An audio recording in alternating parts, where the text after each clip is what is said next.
What's up, SNA fans? This is Super Ninja Austin back here with another video. This is the Raw Review Part 19, and this is episode 183 of the SNA podcast, which we're going to be talking about I'll say, the most incredibly entertaining Monday Night Raw of tonight in December 18th, 2023.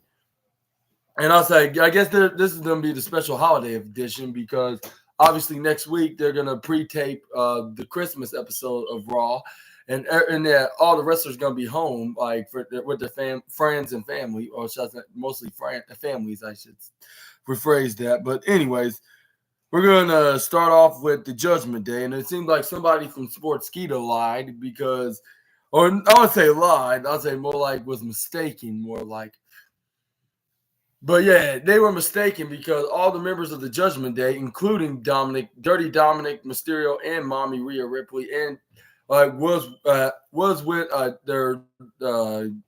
their teammates Damian Priest and Finn Balor, and also JD McDonough. This is where they made a statement for their match.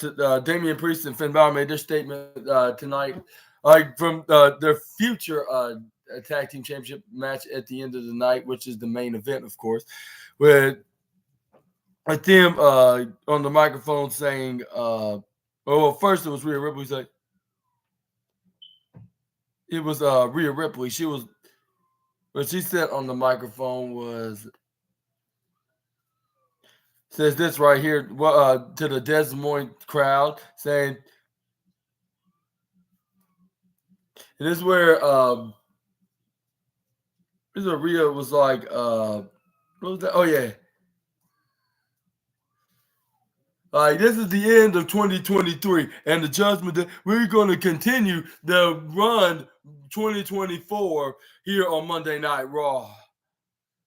And then this is where Dominic Mysterio's like, because the Judgment Day is, and then before he can even finish the sentence, this is where the fans, the routine, start booing the absolute sugar honey iced tea out of the building. Like, his words just went out of the arena, like, all together, saying, like, well, my breath not worth wasting in this venue. And then went right across the street at a country club, but not country club, more like at a party, like at more like a club, like somebody's hosting a party at, perhaps. But anyway, this is where I understand why I said that. This is where he finally did finish his sentence and went back. His mouth went back from the club, and this is where he just said it and got it over with. Because I believe his mouth was absolutely drunk. He was like, "The judgment, because the Judgment Day runs WWE." And then this is where R-Truth came out.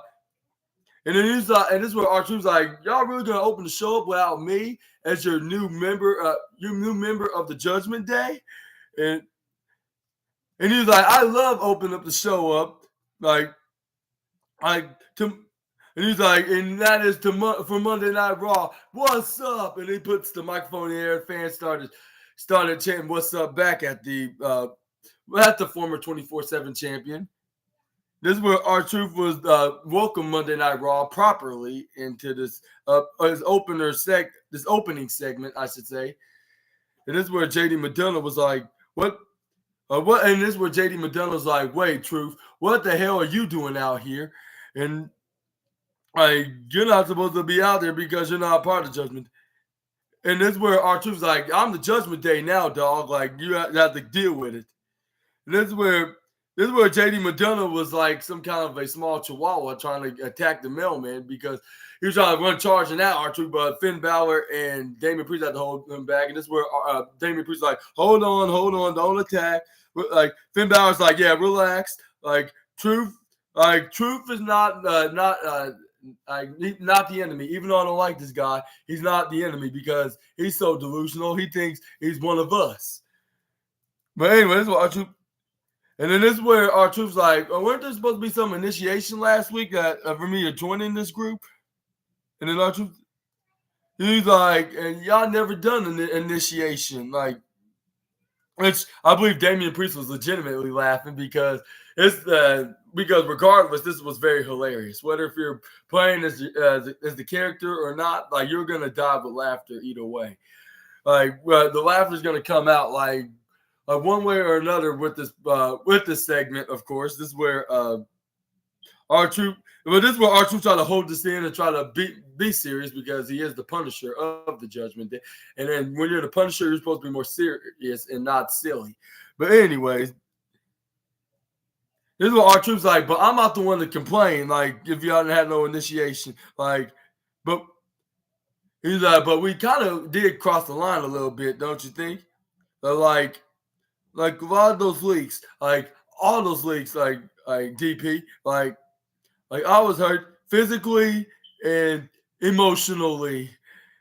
And then Damien Priest like, all right, well, what is this food talking about? And this is where R-Truth was like, and DP, like, I know you didn't, I know you didn't mean it. And when you said you didn't like me, like, man, that was just a test to see what my reaction would be. I saw in your eyes, which he was breaking the fourth wall because I believe Damian Priest is very cool with R-Truth in real life. Well, enough about reality. Go back to kayfabe on the show with Damian Priest smiling and not trying to laugh. Like I believe he was really about to laugh. But this is where JD Madonna tried to push him back, and this is where JD Madonna was like, "Truth, like if it getting hurt, like it's already, we're already getting hurt enough. Like we're hearing your annoying mouth. Like, and if you don't stop, you're not more than you to get out of this ring right now, or else." And then this is where R-Truth's like, "What? Like you're really gonna talk to your latest member like that?" Like, and also, like, look, like it looks like everybody's looking for a fight. Like, for an example, like Mommy Rhea wants to fight against Ivy, and then both Priest and Finn want to fight against the Creed. How about we should fight right here, right now, tonight? And then this is where the fans started chanting. Yeah, I mean, this is where R-Truth asked the fans, like, "Ain't that right?" And this is where the fans started chanting, "Yeah," like not like the LA Knight kind, or they're like, "Yeah." But it's like, yes, like almost close to yes. Like they want to see this, like, oh, hell yeah. Like if Stone Cold was in the building. And then this is where R-Truth then started hilariously, then he hilariously said, like, how about stipulation? Like the winner gets to stay with the Judgment Day while the other one leaves the Judgment Day forever. And this is where JD Medusa, I accept. Except there's not going to be no stipulations on who's going to stay or who's going to leave the Judgment Day because I'm going to beat you and you're going to, we're going to make sure you don't you're not going to be around us anymore because I'm going to finish you off once and for all, something that your injury could not do. Yeah. But anyway, this is where we do have the match. And what's your thoughts about the segment? Let me know in the comments down below, which was very hilarious, by the way. Y'all need to check this out. For those who haven't watched. Like, and for those who watched, tell me that was not a hilariously, I'll say a hilariously idiotic segment. Like, and not in a actual stupid way, but in a very entertaining, funny way. Like R-Truth, like really know how to make somebody laugh. Like, I'm surprised he's not having considered of being and doing stand up. Like at least what I know of. Like all I know is he done music and then he transitioned into wrestling for the past 20 years and he's still an active competitor to this day. But anyway, this is why R-Truth kicks him. This is why I try to go for the scissors kick on JD Madonna in the start of the match. Madonna he hits a running back elbow right onto Truth. This is where he hits a running double axe handle onto Truth. This is where he hits a forward, what's that forearm right into the face? This is where he hits a big knee right to the midsection, right to the left corner ropes. This is where JD Madonna like hits him face first right into Tina the turnbuckle. This is where he trips him over. This is where he stuck. This is where he stomp on the neck of R-Truth. Okay, Uncle SNA will help you out with that.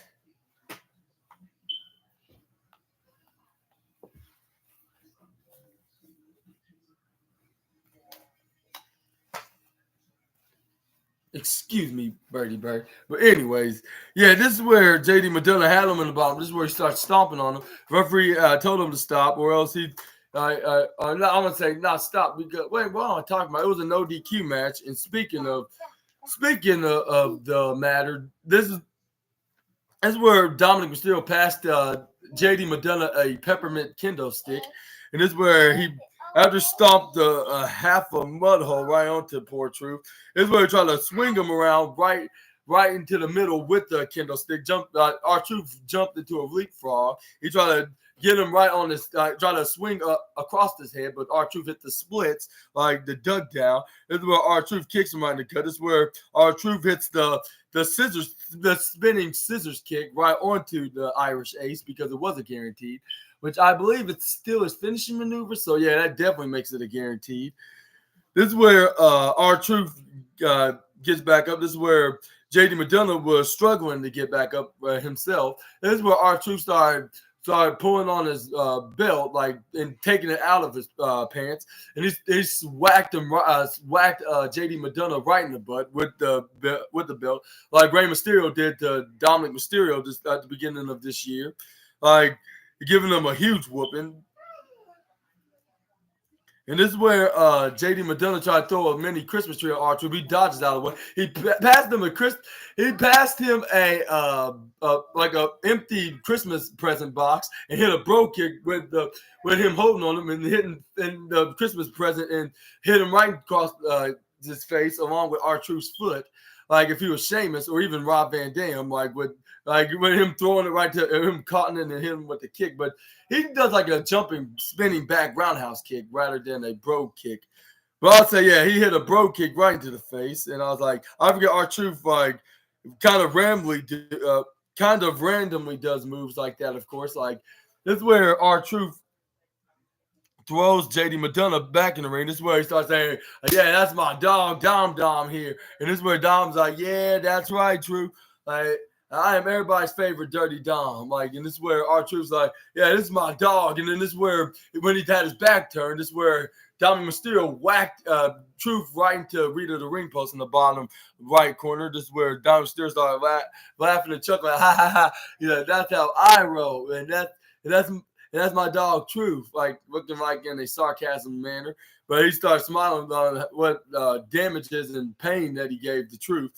But he still takes it for showing loyalties to the group, which even if they do somewhat respect this, I don't think they're going to have him join the Judgment Day group, especially if them being heels. But anyways, this is where they've got Truth back in the ring. This is where JD Madonna went back and doing his beatdown until Truth came back, and then came back and knock off JD Madonna off his feet. This is where he went under the ring into the top corner of the ringside area. This is where he grabs a table, which I'm not sure if the fans asked for one like they would do. Which that's very surprising for the fact that this was a no DQ contest. As a matter of fact, it was a miracle on 34th Street Fight match. And I want to apologize for not mentioning that from this past earlier, like a few minutes ago, I'll say. But that's where JD, as soon as he threw the table in the ring, this is where JD Madonna slides from the middle ropes on the top corner. This is where he hits a drop kick right into the face of R-Truth, land right crashing down onto the concrete floor. But the fans start booing the absolute gibberish right out of JD Madonna. This is where he started mugging at the people like, oh, what are you going to do about it? That's all you can do. You can boo.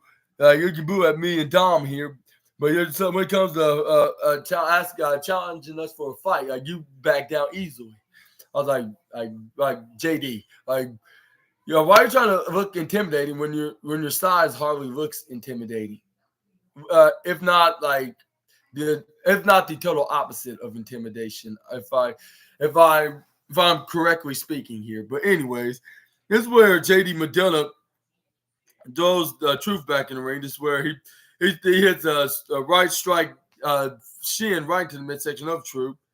This is where the fans start chanting JD sucks, JD sucks, because they want him out of the Judgment Day group and have Truth replaced him, which I don't think the fans would not mind that at all, because for the entertainment side of things, but I don't think the Judgment Day would do that, despite Damian Priest was hesitant and not on the side of having JD be the new member. But anyway, this is where JD McDonough Irish whips R-Truth right into the right corner. This is where he hangs on the ropes. This is where JD McDonough tried to attack the former 24/7 champion, but he kicks JD right across the face.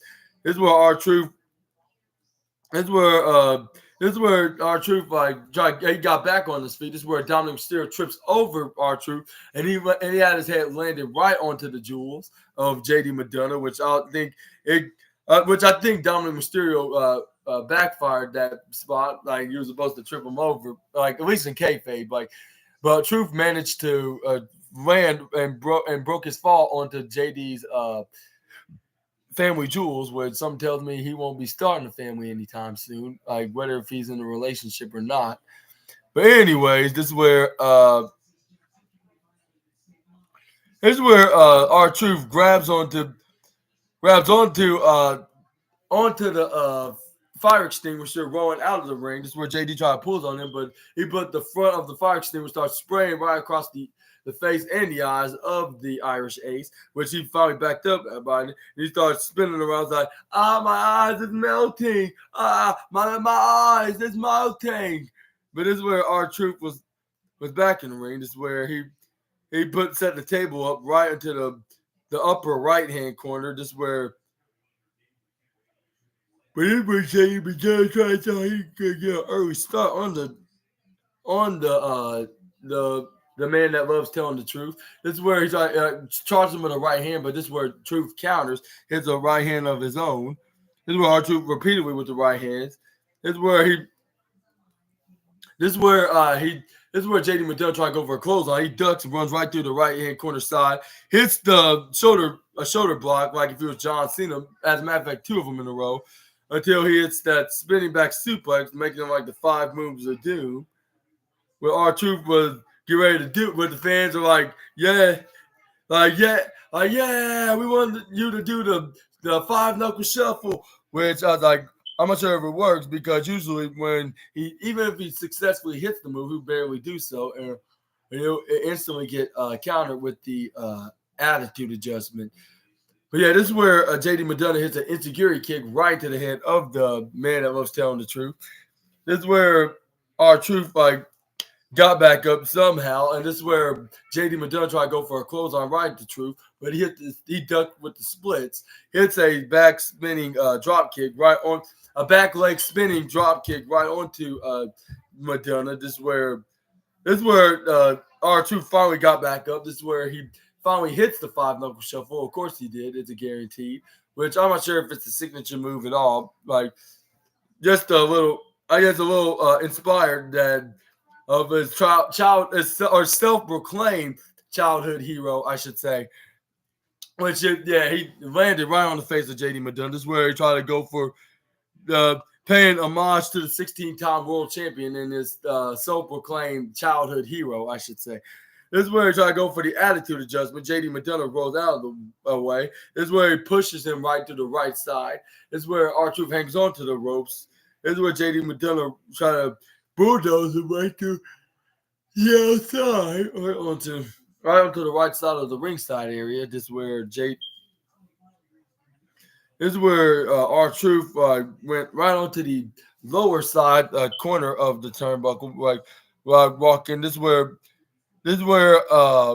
R-Truth took a page out of the Friday After Next movie. Took a play out of the Friday After Next movie playbook, like with him grabbing the Christmas tree. This is where he whacked him with the Christmas tree right in the face, but nearly doing so with Dominic Mysterio when he was checking on JD.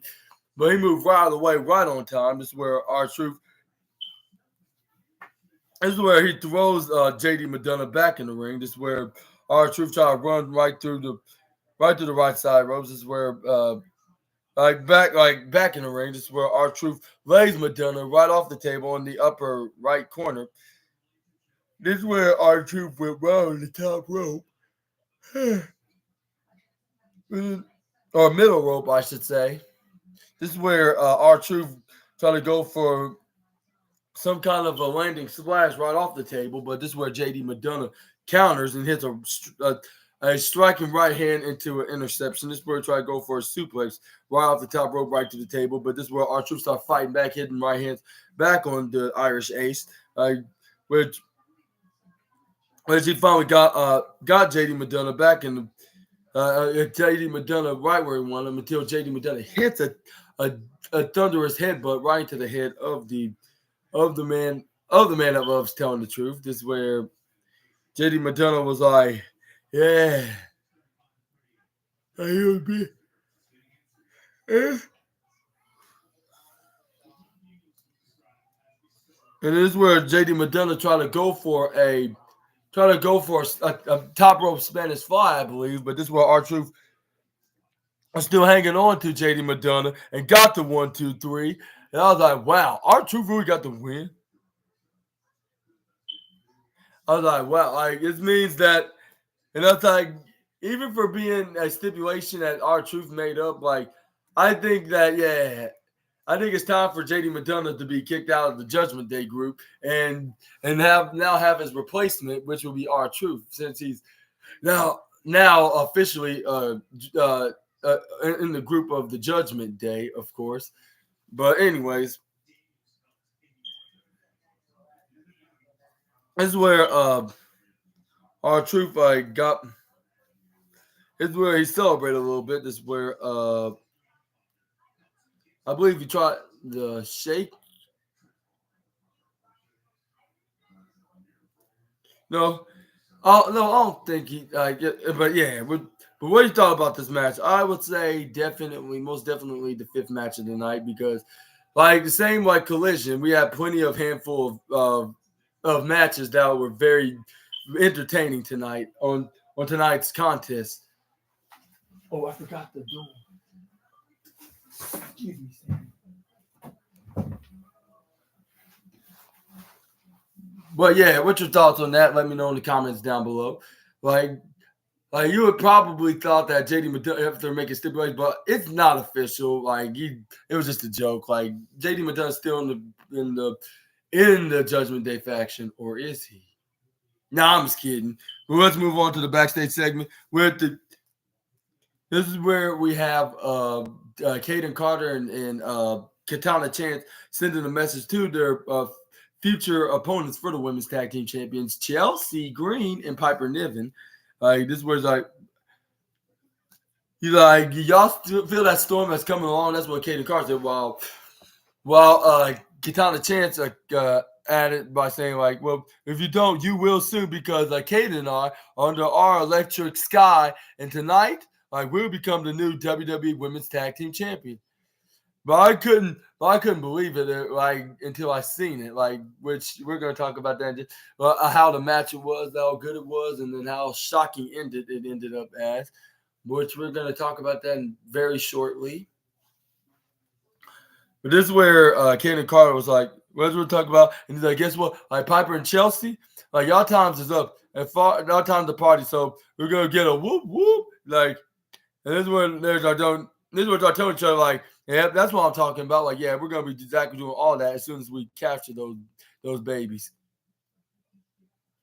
But what was your thoughts on who's gonna win? Let me know down in the comments below. Which I thought it would be Chelsea Green and Piper Niven until they get into some kind of a premium live event or even a special Raw night one, and to get a rematch, and then we would see new women's tag team championship. I'm not sure if that. I'm not sure if that's gonna be. I'm not sure if that's gonna be longer the case. Now, as of tonight's Monday Night Raw, but right now we're gonna talk about what we're gonna talk about Nia Jax now, because she was in the ring, cut on the microphone, talking so much trash right onto the man Becky Lynch by saying,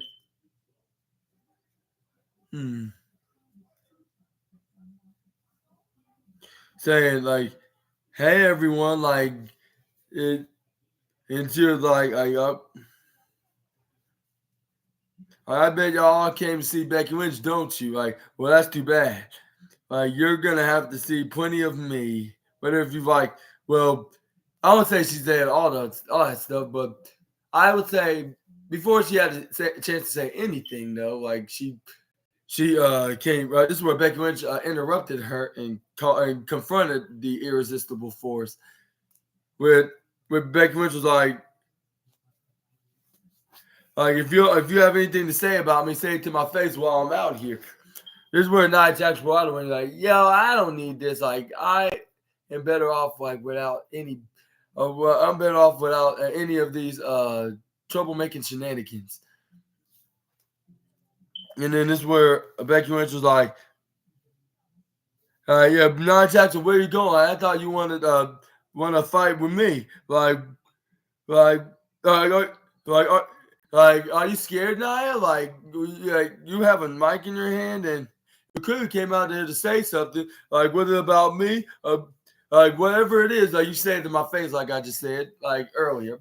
This is where Nia Jax was like, well, like it's not much important. Like everybody knows what's exactly going to happen when I face you in our upcoming match, and it's like, and I, right, but for now, I have more important matters to deal with, like enough. So, like, because what you so rudely interrupted me, the reason why I was just gonna announce that I was gonna enter the Women's Royal Rumble. Like, what else is new? Like Cody Rhodes and CM Punk's already prepared for the men's side of the Royal Rumble. So, like, why you're acting all surprised about this? Like no disrespect for the former Raw Women's Championship, but it kind of doesn't make any sense. Like, it's kind of like up to the 2 + 2 = potatoes of the night, I suppose. But this is where she continues saying also, oh no, not the, it was no, but no, it was Becky when she responded. Like Becky Lynch then responded saying like, well, like I have some news for you, Nia. I don't care, and neither of these fans don't care either. Like so like it really doesn't matter. Like who, it don't matter. Like who will be your next opponent. Like unless I suppose like whether you win the Royal Rumble or not. Like which I'm not sure if that make any sense. I was just saying. Like because you're not gonna win the Rumble, like because I was thinking like because you're gonna have a similar issue with everybody trying to eliminate her out of the ring like for the second year in a row, but but she's been eliminated like that plenty of times before from the past few years. But anyway, this is where Becky Lynch was like, they don't care about that, like, but they might care that I'm here right now, which the fans start cheering away because who wouldn't be excited for the man Becky Lynch? But this is where Becky Lynch also added by saying like, and who don't want to come around when the man is in here, right? This is where fans are like, right. And this is where Becky Lynch also was in a rhyming mood because she was like I'm coming here right because Becky Lynch came in here for a fight, which she saw it out of Nia Jax. That's where fans like, yeah, I make sure to beat her up like so much that she learned her lesson from her past mistakes or whatever. Yeah.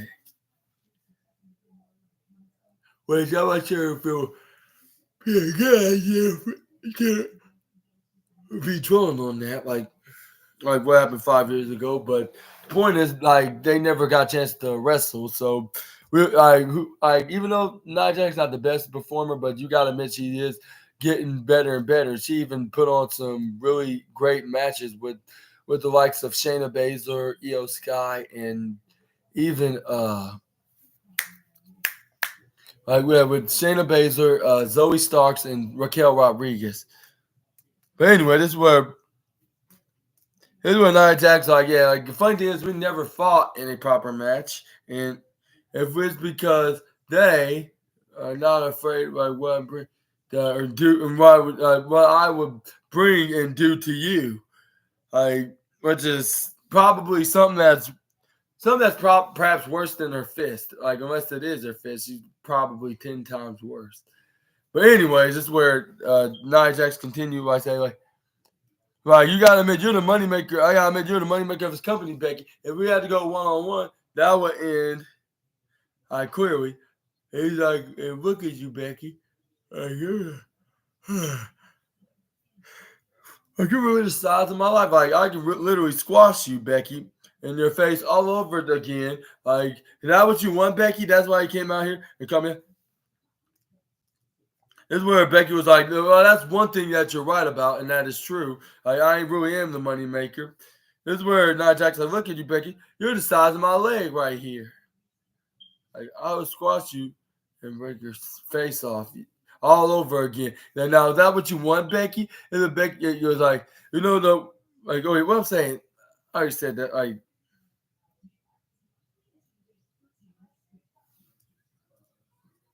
he's like, unlike you, I made a successful impact in my career. Unlike you, I have to hide behind the not hide behind the shadows, but I would say you trying to get 5 minutes of fame while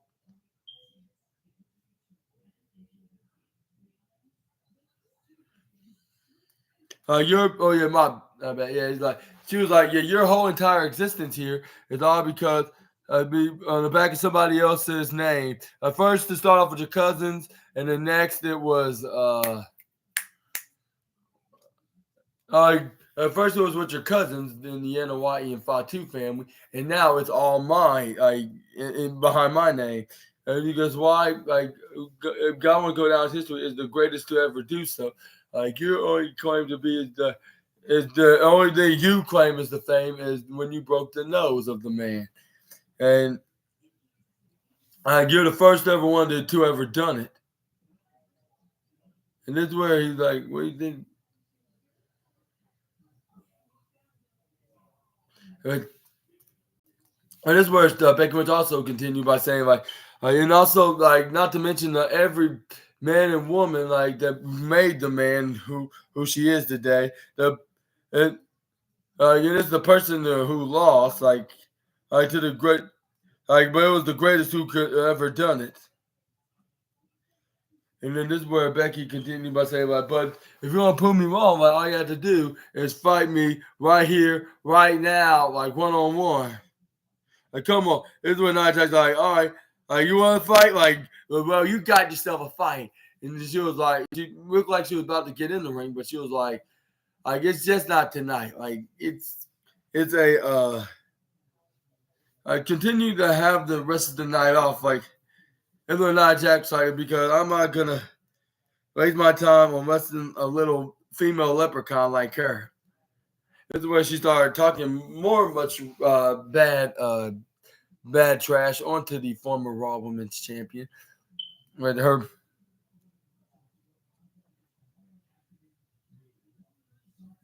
And she was like, in our match that we were supposed to have a few years ago will happen on my terms.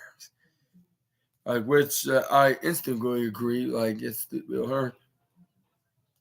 And this is where Nia Jax you know what? You know what? As a matter of fact, it's gonna happen in my hometown, San Diego, California. And the fans started booing loud because they did not want to hear her say that because they were in Des Moines, and that's kind of like the hometown of her second hometown of Becky, or not town, more like home state.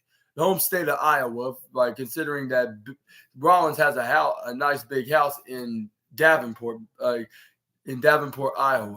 But anyway, this is where fans start booing because it's like they're gonna do this and do it's gonna be you and me 2 weeks at day one's Monday Night Raw edition of day one. And this is what she's like because. And I'm going to beat you, and I'm gonna break more bones than your face, more bones on your body than I did to your face, and I'm And I don't have to say it to your face to prove this, but I'm going to turn right here because I'm going to beat your face in. Yep.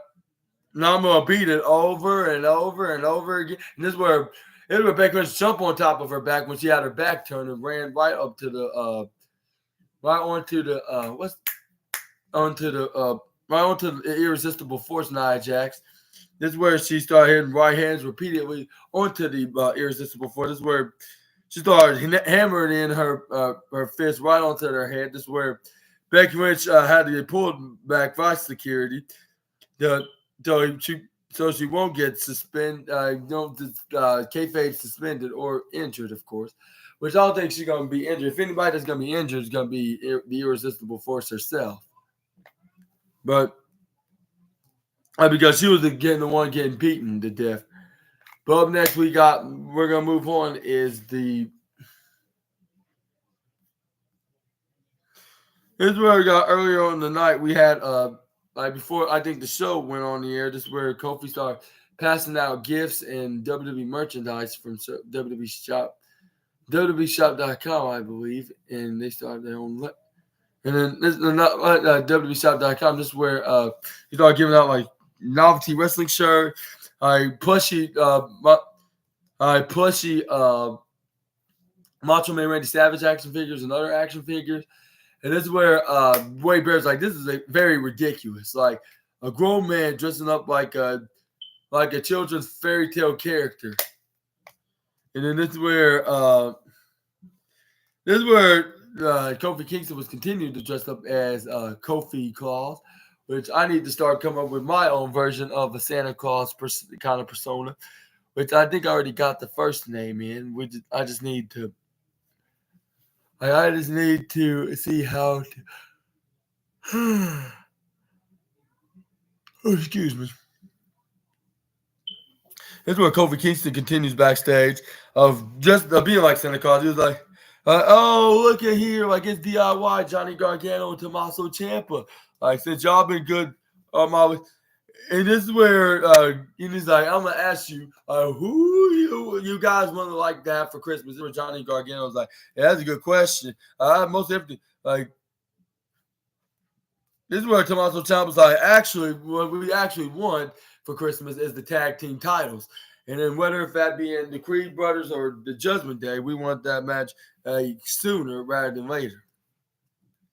And this is where Johnny Gargano naming particular action figures or even a photograph of the wrestler, which it wasn't no wrestle. Yeah, nope. I mean, what I'm saying, like, it was no wrestling action figures, I should say. It was more, it was a novelty wrestling shirt, which it was Jey Uso's, of course, which it has the caption Yeet.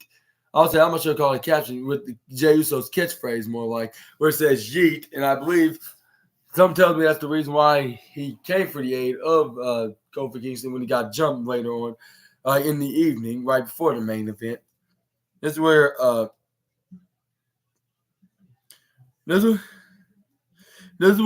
Johnny Gargano's like, I love Jey in a sarcasmically funny kind of way. He was like, but I don't know about the. I am a huge Kofi, not Kofi, like Jimmy Uso fan, and that may be getting a lot of controversy, but maybe it's because,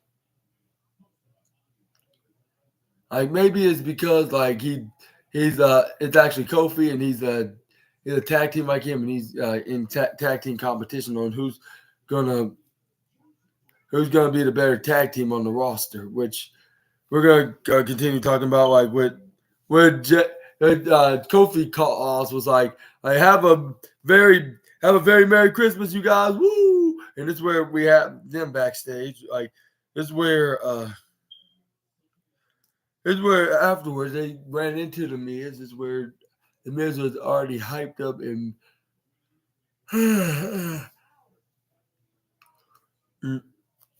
excuse me, my bad. Like, this is where they caught the Miz. This is where they're like, hey, Miz, like, we wanted to say thank you for being all part. Like, you have teaming with us against Johnny Gargano. This is where the fan was like, I'm not a fan. What I'm saying, like, this is where the Miz said thank you to Johnny Gargano and Tommaso Ciampa, the DIY group. And this is where it's like thanking me, I can deal with and this is where I'm not what I'm saying. I mean, this is where the Miz started to I say we are DIY. This is what Johnny Gargano's like. I'm not sure about. I don't know about that. And well, with you, but it's really good and impressive. Like with R-Truth, but also they also complimented it was really good and and and and they and then this is where Johnny Gargano's like. We had our even though we had our differences in the past, like R-Truth, but last week was great. This is where the Miz agrees, like, yeah, absolutely. I'm glad we could be on the same page, and this is where he went face to face to Tommaso Ciampa. He was like, no, it was not great, it was awesome. And then this is where he's like, yep, that's what I'm talking about, like that. And these are my boys. Like this is where he started handshaking, and this is where Kathy Kelly was, or not Kathy Kelly, this. Jackie Redden, man, he's like, and I know, like, this is how important this match is to you, Miz. So you have a few things to say before you get ready for your match against the Ring General. This is where, and he was like, are you feeling like not like in pressure, like on knowing like it could be it could possibly be your last chance of dethroning Gunther for the IC title. This is where the Miz like, I've been thinking ever since last week, Gunther really is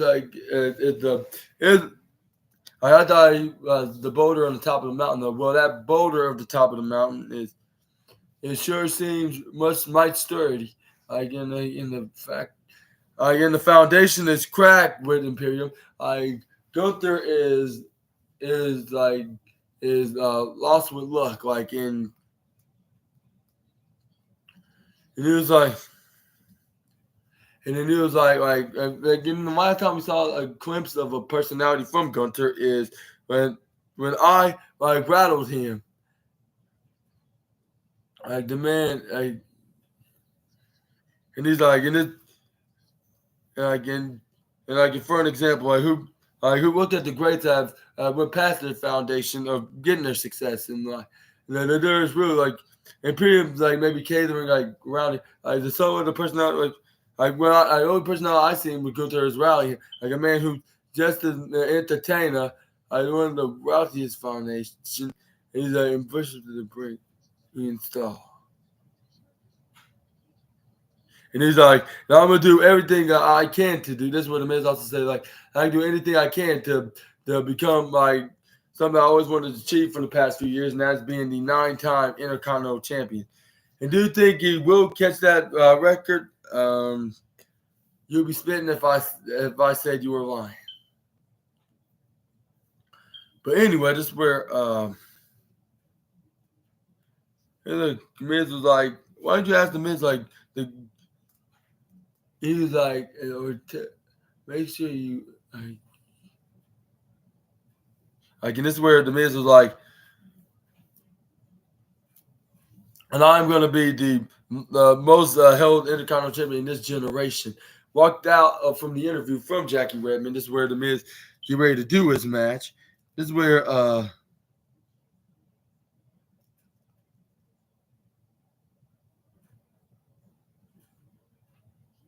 and this is where we do have the match with the Ring General taking on the A-lister, with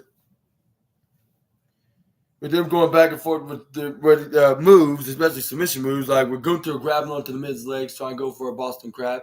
I checked, and he's not from Boston, but somehow Austrians love the bathtub, and also I don't say bathtub. That's anything. That's where the Miz started hitting a dragon leg rock right onto the leg of Gunther to try to make him be on his weak side against his match. This is where the Miz had the death lock turn to a figure 4 leg lock, making trying to make Gunther tap out, but there's nothing that was working for the A-lister, of course. But so he started hitting right hands right across the face of the ring general. But before I continue, I better get something to continue to maintain me weight, keep awake. Because it is getting late. Anyways.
Excuse me, Sammy. All right, I'm back. I'm sort of awake now, but I better continue to do this. This is where the Miz tried to go for a figure four leg lock on the Gunther. This is where he had it like in a sideways version of the figure four leg lock. He mocked him while he was standing up, like before he was about to do it. That's where he nearly did by falling back onto his back. But this is where he still Gunther was still loose, and then he had enough time to crawl himself out of the situation, and he grabbed onto the ropes. He got a rope break, and this is where Miz tried to prevent him, but it was too late for him to do anything. This is where the Miz started grabbing onto the Miz was grabbing onto the face of the ring general. This is where he started. This is where he started stomping on the Gunther, but until the referee put him back, saying like, "Come on, 1, 2." This is where the Miz goes back and try to go for a big boot right into Gunther, which he finally knocked him down right into the left corner side ropes. This is where he slides right onto the sliding, slide right onto the between the middle and the bottom ropes onto the left corner side of the ringside. But this is where Gunther came out of nowhere, hit a huge thunderous knife edge chop out of nowhere, but that was extremely dangerous. Like to the point that it's like a warning in a warm up chop against the AEW roster, of course. This is where Gunther then picks up the A-lister. This is where he tried to go for the Gunther bomb, but this is where the Miz tried to flip out of it. This is where the Miz this was a failed attempt of countering the Gunther bomb, and he got landed right into the hardest part of the ring apron in the left corner side. This is where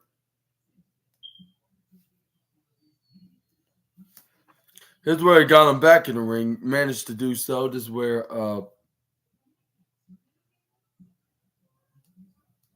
Miz is back on his feet, hitting flying clotheslines. This is where he gets big boots. This is where he tries to do anything to bring down the Austrian star. This is where he start repeating. Also, when they were in ringside, this is where Gunther tried to go for a chop, but he hit. We tried to go for a swinging chop, like it went right through the rear of the ring post, like which is a signature move, but it's just as deadly than his Gunther bomb, and it looks like he won't be marking any AEW stars for the fact that his hand might be broken when it comes not broken. I would say not broken. I don't think it's broken. I think it could be either a storyline or even legit, like he in some kind of he's in some kind of an angle, like with him, like being in a similar scenario with Kevin Owens, like with the broken up crust and the homemade, yeah. Well, I'm talking about the broken up crust and the homemade. I mean, what my point is in the metaphor, I would say, like with the like with the formula of making this kayfabe, but looks real, like with him selling it, like if he really broke his hand off, I should say. My apologies. And it looks like the AEW roster is very lucky that he's not going to be murking nobody anytime soon. But I hope Gunther did not really broke his hand because anybody does not deserve to be in the injuries list, especially for a freak accident like that. But this is where Gunther's looked okay. I guess that's a good sign. Like, especially like when the Miz tried to go for, because when Gunther it's where the Miz tried to run right through the bottom ropes. This is where he gets intercepted with a huge thunderous chop right onto the chest. I would say this was definitely second match of the night because they were going back and forth. Like if it was the main event match rather than a mid card match, even though it's a mid card championship. But anyways, he intercepted him with a huge knife edge chop right onto the chest of the A-lister. This is where it came out of nowhere, like something just pop up and shot out of the cannon, like right into the chest of the Miz. It looks like his hand was okay, like so I don't have to worry about him having a speedy recovery. I guess there was just a bruised freak accident. I suppose is where Gunther's like, nobody's better than me, the ring general. I am right up here. Either I gonna get back up here like Miz, like aren't you? This is where start kicking him right around the head. This is where Gunther was like, I want to see you fight Miz. Like if you're gonna be a future 9-time United champion, like you gotta fight like one. This is where he hits a huge knife edge chop right into the chest, like a second biggest chop I've seen him on AEW. I mean, not AEW. I'm thinking about the AEW roster on WWE right now, as of right now. This is where the Miz started rolling right, tried to go towards the left side. This is where the Miz hits another knife edge shot. This is where the Miz answered back. This is where he didn't give a damn that he's going to put him on the MV list, which I don't think he will because he was obviously fighting him. So if he wanted to murk him, he could do it right here, which he nearly did so. Like, especially doing harder right onto the chest of the Miz, but the Miz went harder. This is where Gunther hit a huge European uppercut right into the head of the A-lister. This is where Gunther's like, yeah, thank you for the complimentary chops right there. Like it was almost as better than those college losers, those college like losers from the All Elite Company. Like and that includes Eddie Kingston and Bryan Danielson and even Roosh, which I'm going to go to Friday Night SmackDown and use him as a warm up chop onto him against Roosh, I should say. Yeah. This is where Gunther Irish whip Gunther right into the upper right corner. This is where he hits a big chop right onto the chest of the Miz. This is where he had Miz right onto. This is where he grabbed onto the Miz. The Irish went right from the right to the upper left corner to the right corner. This is where he tried to hit another chop, but the Miz hits a big boot right into the face of the ring general. This is where he hits a second one on top of that. This is where he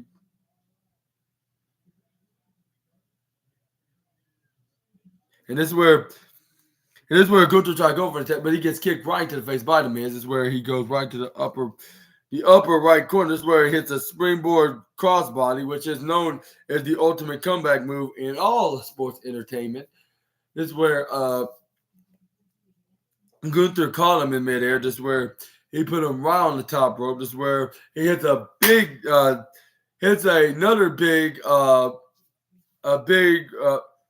big decapitating chop, which I believe he's using as a practice dummy for his victims in All Elite Wrestling. This is where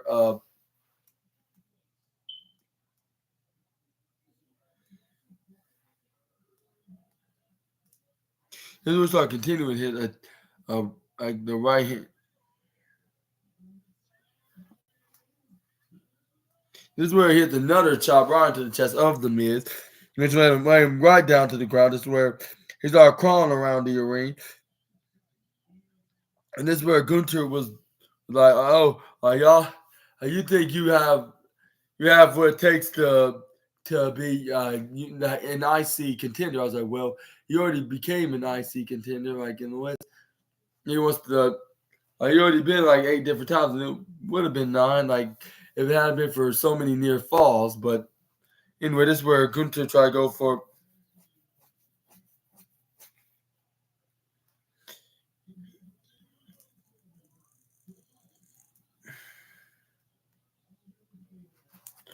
But anyway, this is where he got back in the ring. This is where Gunther had him in a like a little sleeper hold, I should say, like bending his neck right off to the back of the neck of the Miz, like put him in some kind of a reverse crossface. This is where the Miz started rolling out of it. This is where like this is where Gunther flips out of it somehow, out of the crossface. This is where he picks up. This is where he picks up. This is where the Miz picks up Gunther. This is where he hits him with that leg back kicking forward kick DDT right onto the ring general. This is where the ring general is like, "You cannot be serious than you are right now." This is where the Miz was like, I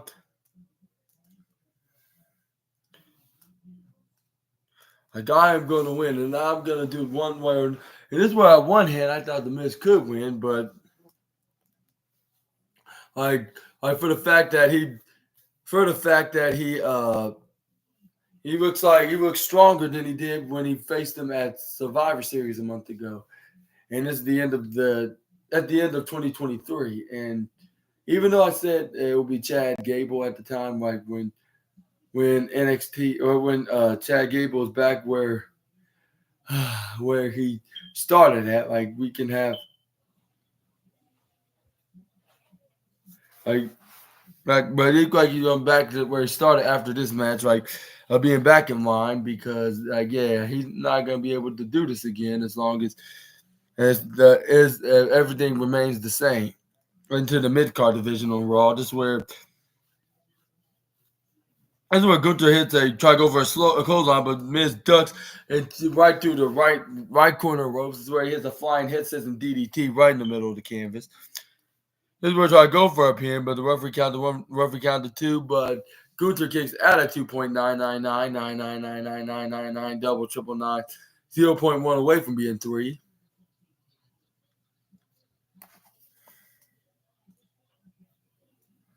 This is where Miz start hitting right hands right onto the face of Gunther. This is where he bent Gunther's arm right onto the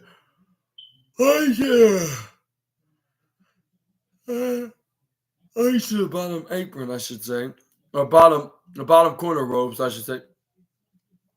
This is where the Miz try to run right from the upper right corner to the bottom left corner with the running sliding clothes on, but this is where Gunther hits an intercepting drop kick out of gets running, intercepting him with the signature front middle drop kick onto the A-lister. This is where he picks the Miz up. This is where the match this is where the Miz gets Gunther bombed by the ring general. This is where the referee counted 1, referee counted 2. But how could you not? The Miz kicks out at 2.99999 double triple nine, negative 0.1 away from being 3. This is where Gunther hits him with the Boston Crab. But last time I checked, he wasn't from Boston, but he just loved the move somehow. Which I know why he didn't thought of it as his signature move in the first place. But this is where the Miz pulls onto the ropes. This is where Gunther's like, "Oh, come on, like why? Like why would you? Oh, come on, Miz, like come on, Miz, like you gotta be kidding me. Like why are you being all sensitive? Like when someone grabs on the ropes and a rope break for you, but you expect him to expect but you Excuse me. But yeah, like being so like, but yeah, he had the right thing to do that because if he's gonna still be in the match, he has to make sure he escapes the submission or whether it's by escaping the old fashionedly or even by rope break. But anyway, that's where Gunther.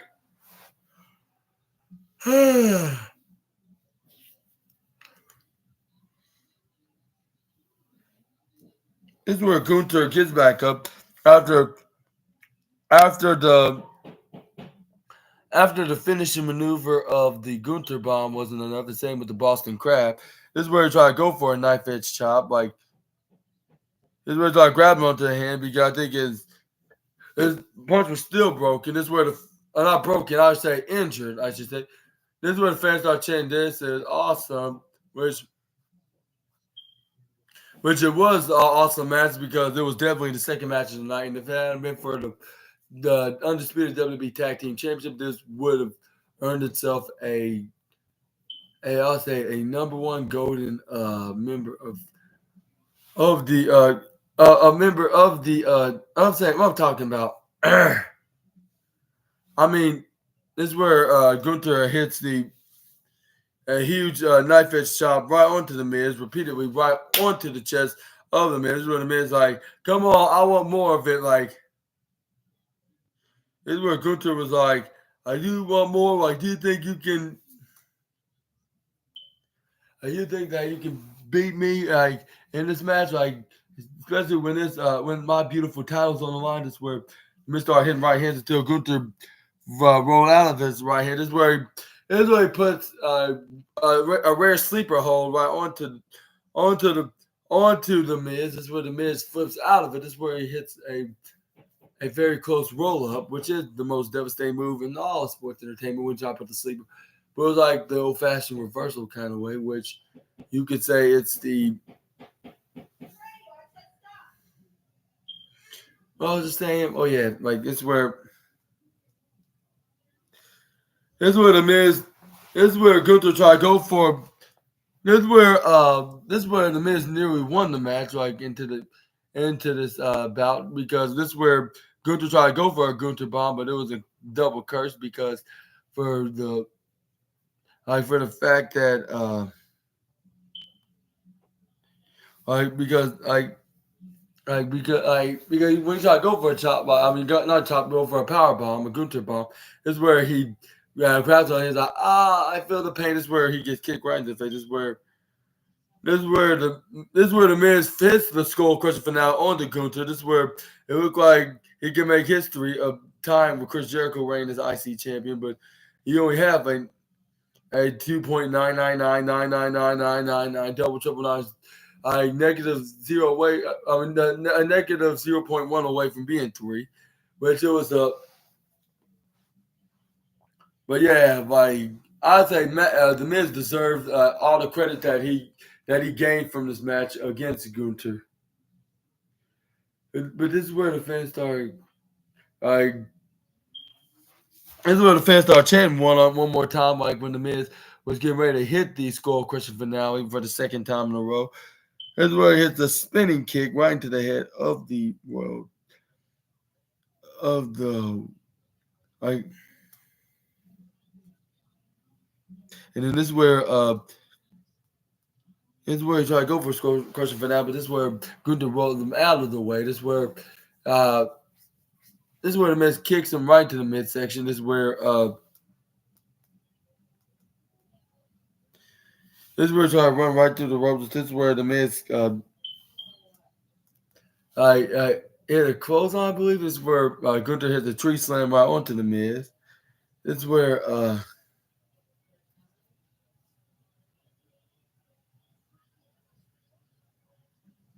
and this is where anyway, this is where the Miz went right on the top rope to do a suplex onto the ring general. This is where Gunther counters out of it. This is where he hit the right hand slap and the chop to the ribs. This is where he hit the moonsault.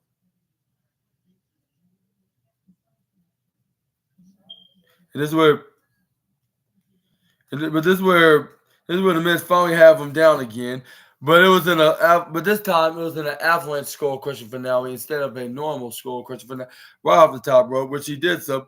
This is when Michael Cole was hyped up like he used to be with the Miz, like when they were both were heels, but now they're baby faces. He's like, can he do it? And he's like, no, like why in the hell did Gunther roll out of the ring? Like, and I was like, what is up with Michael Cole being a fanboy of the Miz, like from the past weeks. And this is where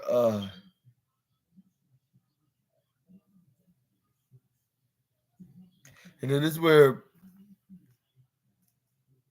but this is where the Miz also at the end of the match is where it's the skull crush finale on the second rope and this avalanche kind of skull crush finale. This is where the Miz try to go back. This is where he tried to go for skull crush finale for a third time, trying to make it a triple lucky charm. This is where Gunther picks him up. This is where he hits a power bomb right onto the A-lister. This is where he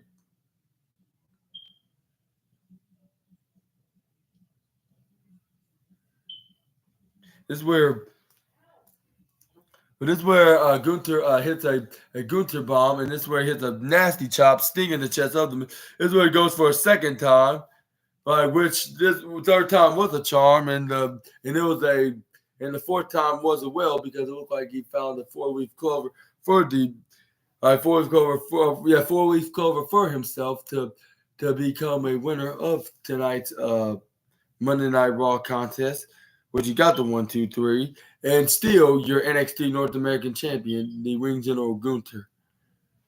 Which I'll say I want to give a huge congrats to him and for those who booked this match into tonight's episode of Monday Night Raw. But what you thought about on tonight's Monday night show, let me know down in the comments below. And unfortunately, my exhaustion's coming back. I'll be right back.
Anyways, let's move on to the next slide. My apologies.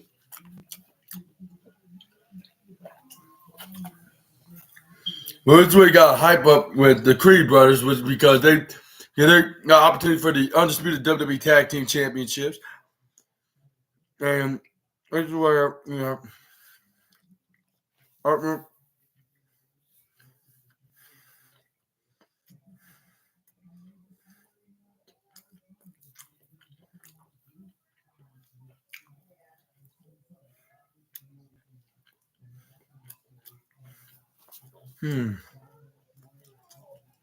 next up we have this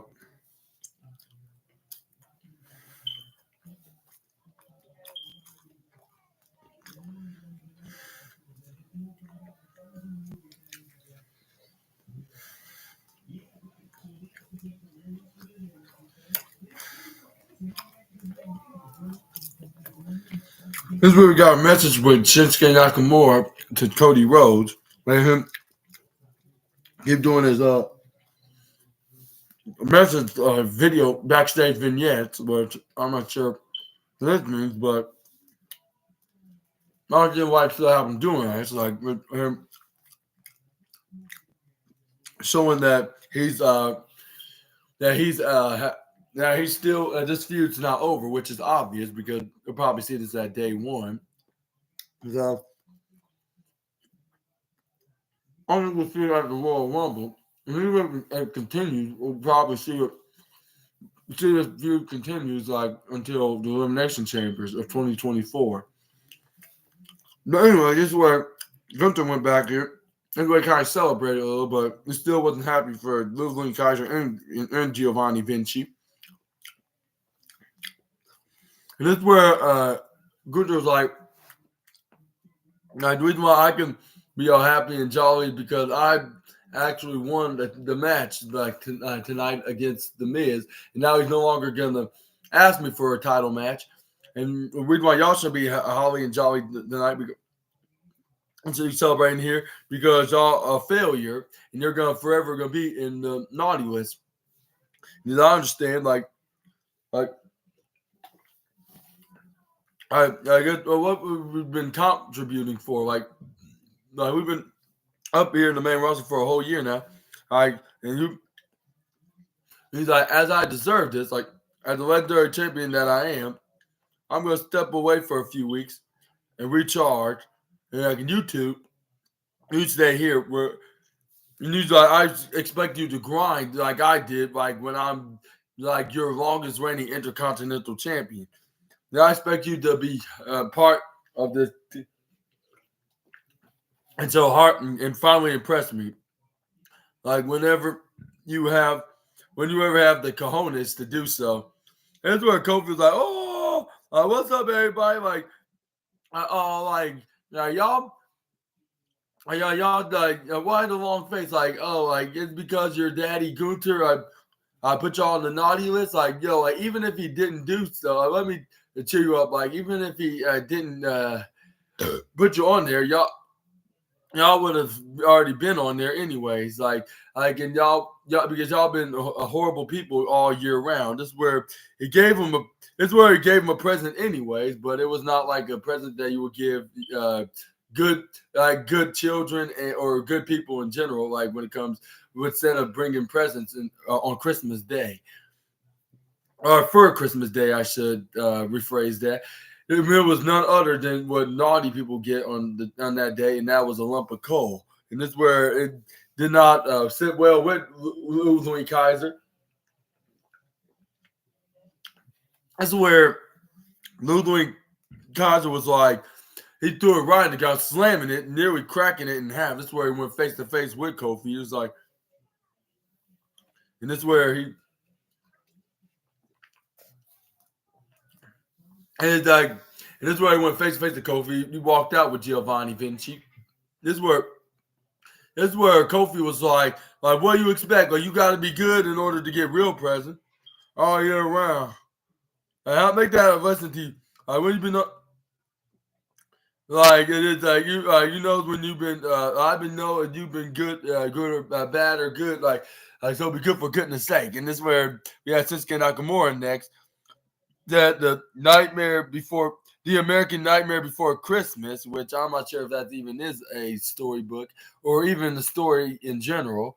This is where it's just got more had around. This is where he's like, it's story time, and I'm gonna be reading what happened before. The American Nightmare, before Christmas, and this is why, twas the week before Christmas that, and the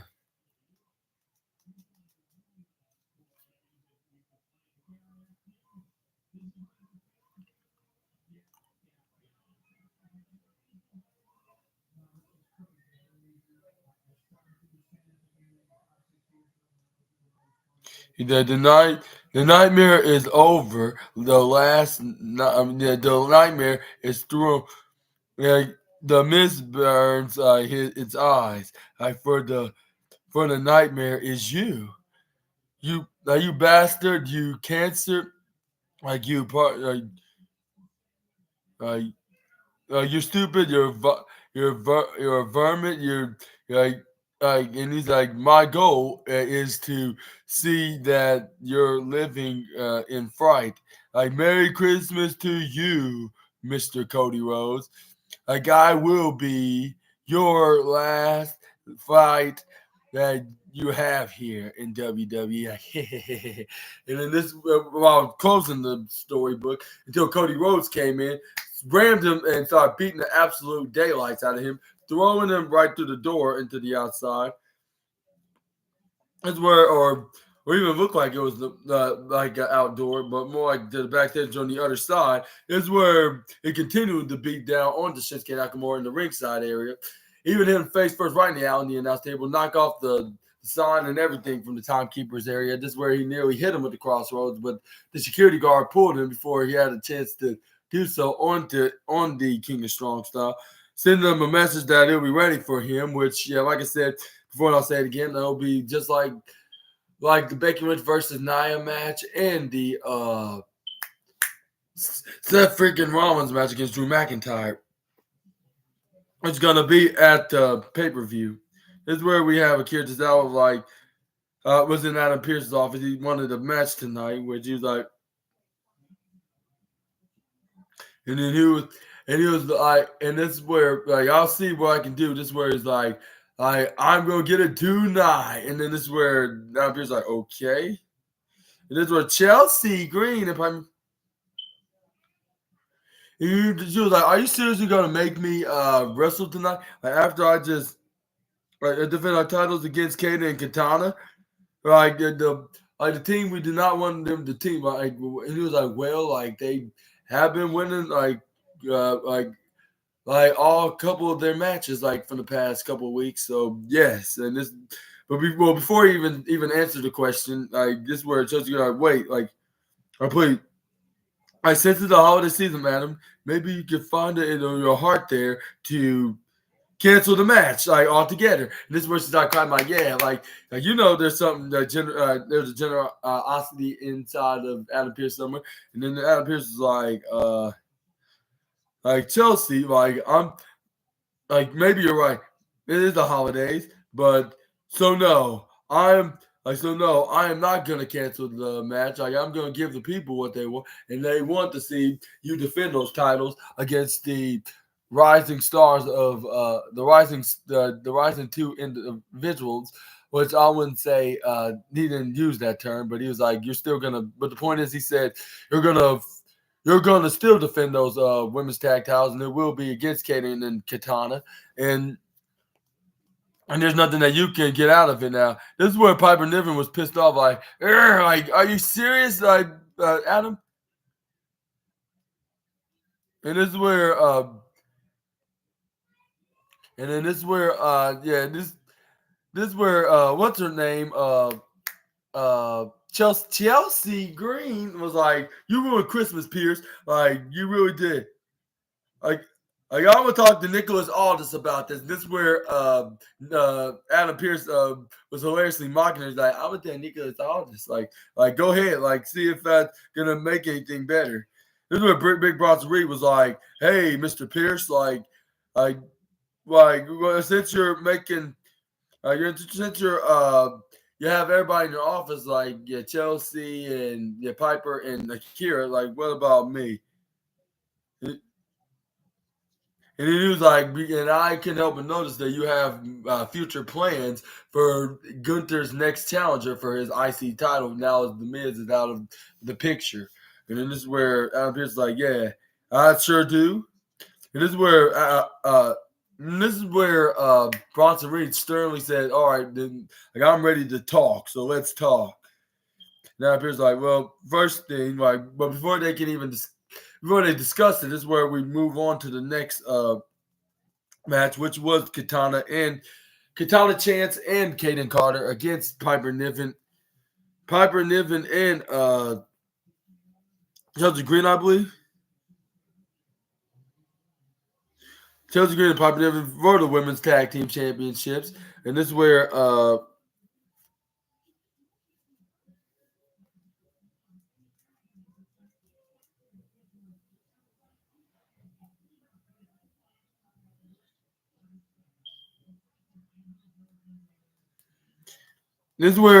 we start off with Katana Chance and Piper Niven, with Piper Niven Irish whipping Katana right into the lower left corner. This is where she tried to hit a running hip attack right onto Katana, but Katana moved out of the way.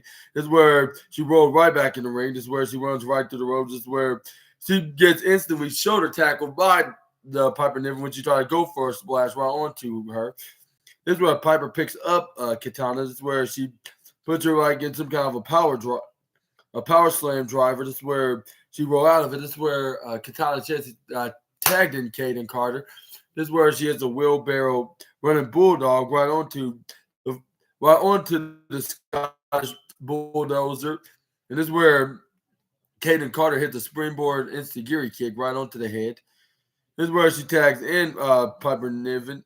This is where they try to go for their what's that called? After party, I believe it's called. Like, where Katana Chance on the top rope, and then we have Kaden Carter trying to go for a spinning neck breaker onto the Piper Niven, but Piper Niven pushed. That's where Chelsea Green tried to grab onto the what's that Katana Chance, but she kicks her like. That's where she pushed, but this is where Piper Niven pushes Kaden Carter right onto her own tag partner, Katana Chance. This is where she hits a huge squashing moonsault right into their corner on the upper left. This is where Piper Niven was like, another day, another brutal squash. This is where she realized that wasn't the case when Katana Chance kicks out at 2.1 of this count. That's where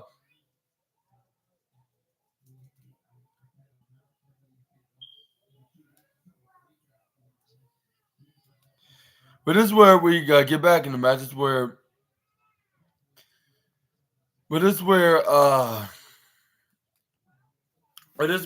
Katana got back in the match. This is where she tagged in Kaden Carter. She brought a few fights in diving splash and kicks right onto the one half of the women's tag team champion. This is where she tagged in Katana Chance. This is where she carried her right on her shoulders, like where Katana Chance put her handstand and did a spinning crossing splash right on the Piper Niven. They would have won the tag titles if it hadn't been for it had been for Chelsea Green, like when she pulled her like right onto Katana Chance, but still not too late for the former NXT Women's Tag Team Champion to get back in the match. But But this is where Chelsea Green was like, it's like it was 2, right? Not 3. This is where everybody's like, yes, like absolutely. This is where Kaden Carter tried to go for a clothesline right on the Chelsea Green. This is where Chelsea Green ducks and hit the German suplex right into the upper corner of the canvas, I should say. This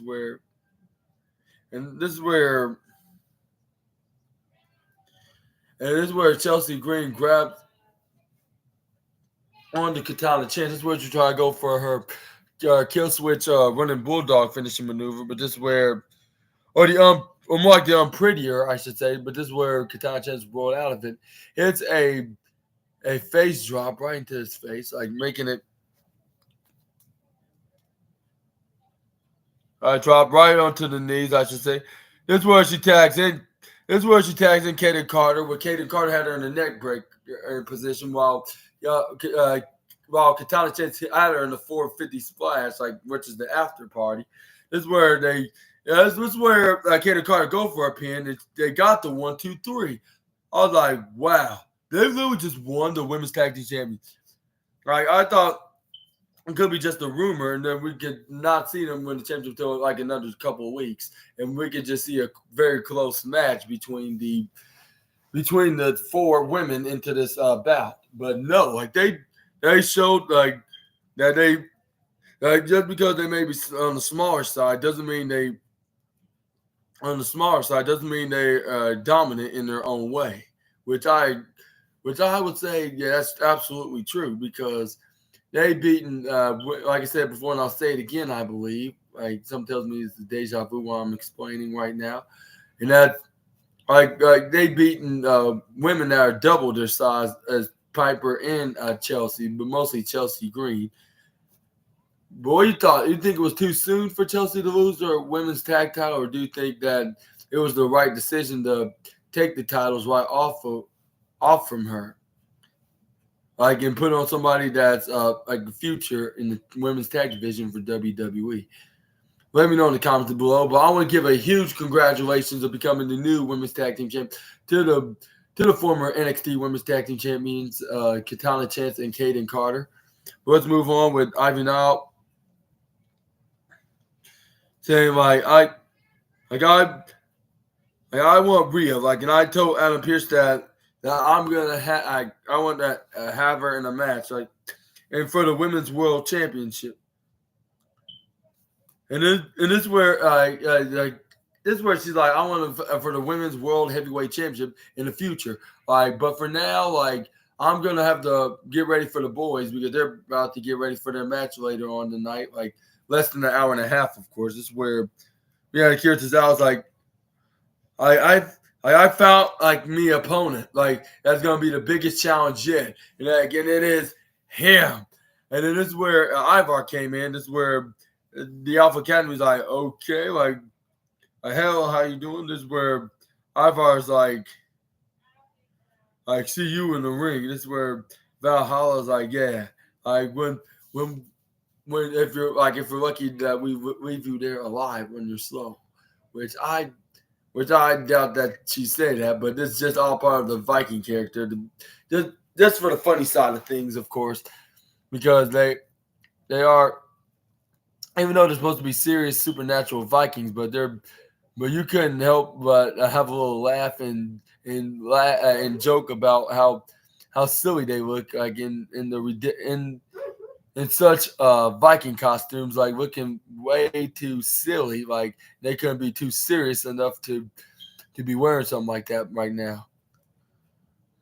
But this is where Chad Gable told me, Tozawa, when I said go big in the new year, I didn't mean that big, find the biggest the biggest man in the locker room, okay. And then this is where the Akira Tozawa's like, yeah, yes sir, you baby steps, your word. And this is where he started doing, and he's like, Ayoto, and they start doing he's doing the nasty dance. This is where Maxine Dupree's like, I better. This is where the Maxine Dupree's like, I'll make sure that I have his back tonight. in case if everything doesn't go fair for the guy. Which I'll say for Valhalla's, for the case for in case of Valhalla's not trying to not trying to play it fair. Like maybe that makes sense for that, but I don't think for anything else because he's just gonna get squashed. Even if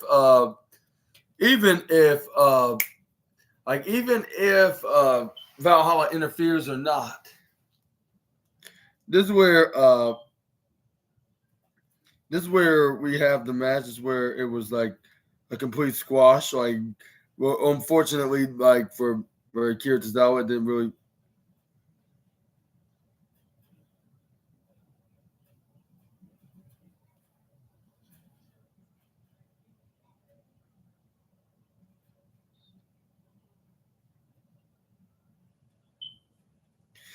This is where we got backstage. We got Kofi Kingston congratulating the new women's tag team. This is where it's like, y'all are the new WWE World Women's Tag Team Champions. Like, congratulations. I have a quick question for you guys. Like, Katana. Like, who you lovely ladies would like to have for Christmas this year? This is where it's like, well, I think. And this is where Kaden Carter responded, was like, I think we have everything that we needed right here, right, gets in our hands. And then this is where our troops like, you absolutely right, y'all right. Like, and then this is where Kaden Carter was like, thanks anyways, Kofi Claus. Like, and this is where they bump into the ways, Andy Hartwell and Candice LeRae. This is where we didn't have it easy, like since we came here, like. But if we don't fight hard, like we would never have the results that, never have the good results that we will never have the results that we're looking for. Of course, this is where Katana Chance, like I believe dreams really do come true. Like that's true. Like it is where. And this is where Kenny Carr was like, yeah, enough talking. Like, let's go and freaking party. Like, it's a celebration. New women tag. This is where we also have, and even Indy Hart will start doing that hip dance that Kaden Carter always loves doing. Like, which I was like, I don't know what's up with her doing that. Like she did last week when they wrestled in their tag team match. Like in their tag when they faced against Indy Hartwell and Candice LeRae of the Way. But this is where you got teams like Tegan Knox and Natalya and Shayna Baszler and Zoe Stark like behind them. This is where Natalya's like, since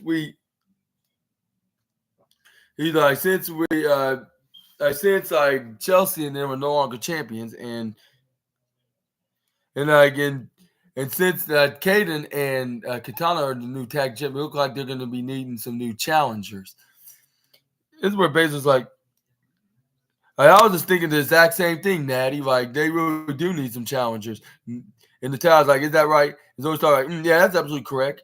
This is where they look like you're about to have a future kind of feud, like in a number one contender feud with a feud with the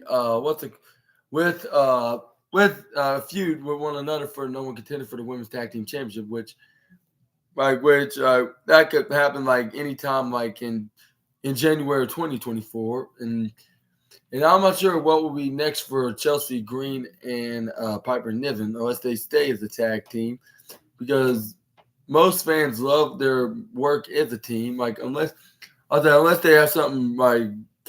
That's something for the singles, like a singles push for the current, the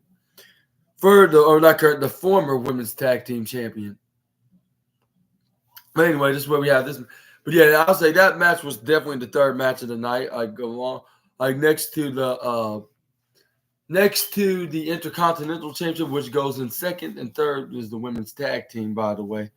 But anyway, this is where we got Akira Tozawa fighting his best against the Ivar, but I was like impressively, like he did gave out a fight of his own, even though he came up short like into this match. But this is where he runs right. This is where Ivar tried to charge at him right into the upper right corner. This is where Akira Tozawa moves right out of the way. This is where he runs right through the left corner ropes. This is where he hits a flying pop-up DDT.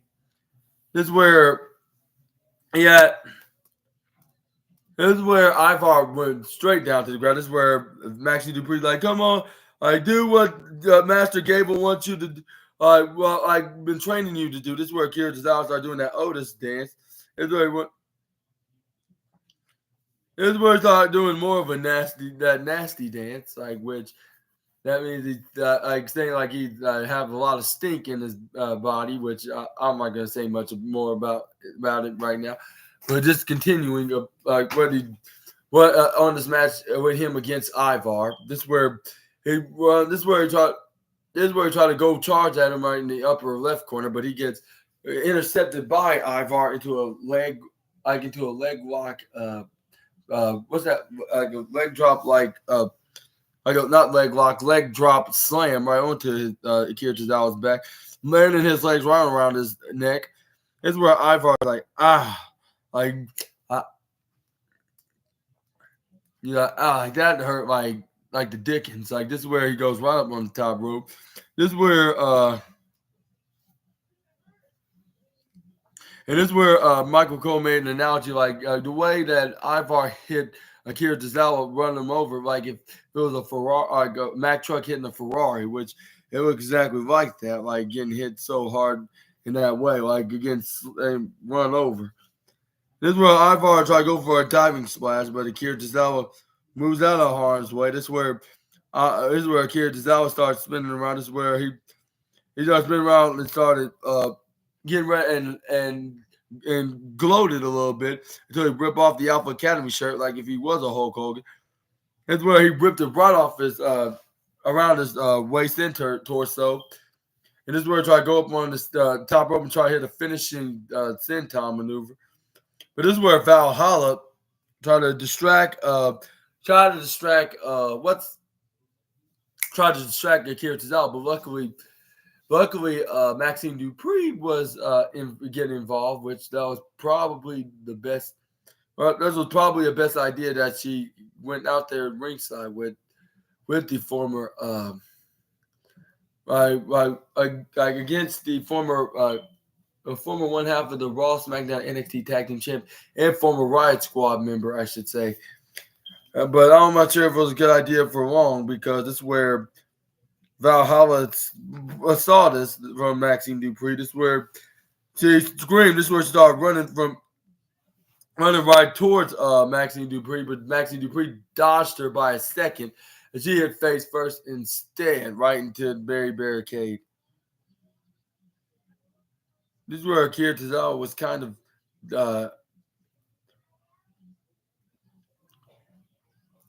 this is where he went right on the top rope. This is where Akira Tozawa hit the top rope senton right onto Ivar. This is where he goes for a pin. This is where referee count to one, referee count to two, but Ivar kicks out at 2.999999999, 0.19 away from being 0.1 away from being 3. My apologies. This is where Ivar hits a back roundhouse kick right into the head of the former NXT Cruiserweight Champion. This is where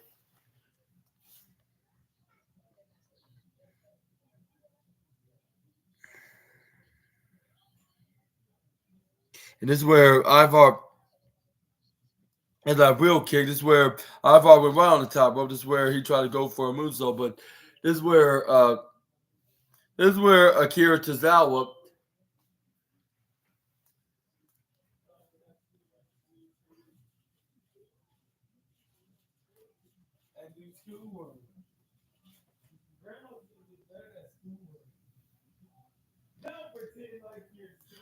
this is where Ivar got back up. This is where he hit the dive.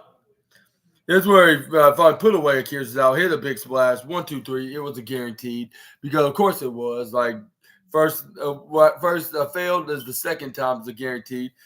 But this is where we got a recap of CM Punk, like with him making his appearance known. Like with him, he's gonna sign with Monday Night Raw. He's gonna also enter the Royal Rumble. And then if he wins the Rumble, he might face Rollins. If he's still the world heavyweight champion by the time of January. But this is where Seth freaking Rollins came out. This is where Seth Rollins came out with his music and his entrance. Whoa. And this is where it's like, Des Moines. Like, and he was like, welcome to Monday Night Raw.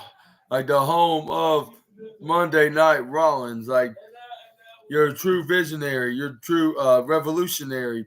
Like, and he said that, like, referring to his nickname, like, I am Seth. And then he put the microphone up and said, Seth freaking Rollins. He's like, say, like, there's some saying the more, like, you know, like, you already know it. And then this is where he also went at it by saying, like, before, like, after the fans started chanting his song, like, whoa, whoa, there's stuff like the great things around here and has been heating up for this Iowa boy.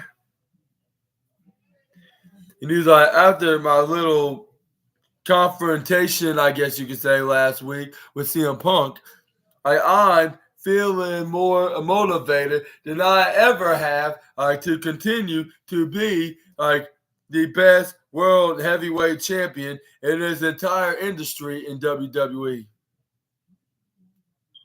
And he's like, Iowa, you thought 2023 was something. I imagine and wait and see to see what I'm going to do in 2024.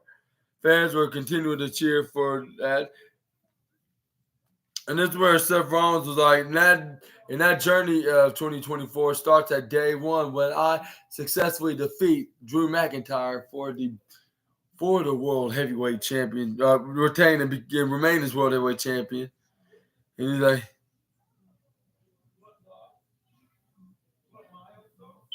this is where he's like, and that man will be, I'll be against none other than the Scottish Warrior himself, Drew McIntyre. How the fans are booing, like, having them boo him out the building. This is where Seth Rollins like, yeah, like, say whatever you want about Drew, like, McIntyre, but at Crown Jewel, like, Drew gave me one hell of a fight that I'm never soon to forget. But this before he can even finish, this is where Drew McIntyre came out and it kind of interrupted the visionary. This is where Drew McIntyre went right in the ring. This is where he offered the. That's the offer. I mean, what am I talking about? This is where Drew McIntyre came out here. This is where he answers. I mean, this is where he had a few things to say about Rollins, including saying like Seth Rollins, like, I am absolutely proud of you, like for being another guy that's not gonna kiss CM Punk's ass and do whatever, like, and not fall for any plans of trying to sabotage the company, like he almost did, a few months ago over where he was at, like something like that between the lines. But this is where Seth Rollins was like, but before that, he was like, before you even open your mouth, I want to. And he was like, before you open that little sneaky mouth of yours, Drew McIntyre, I remember the time where you headbutt me right across the face like a few weeks ago. So tread like lightning, buddy. This is where Drew McIntyre responded back. He's like, I'm not here to fight you, Seth. Like, we got our match, day one said. Like I already said, like, came out here because I'm proud of you, because you're not taking CM Punk's mess or fall for any. I mean, like, and it's like, and there's plenty of people turning a blind eye and they're kissing arse when it comes to CM Punk, and not you. Like, you walked out here, you look at him right in the eye, and you tell him that the truth. Like, what is it? Like, and he's like, He was like, and that, he's like, and that, my friend, is a real leader. Like, when it comes to your point, like, but not you. Like you walk out here and you look him right in the eye, and you tell him that the truth about it, exactly what it needed to be said, and that, my friend, is a leader.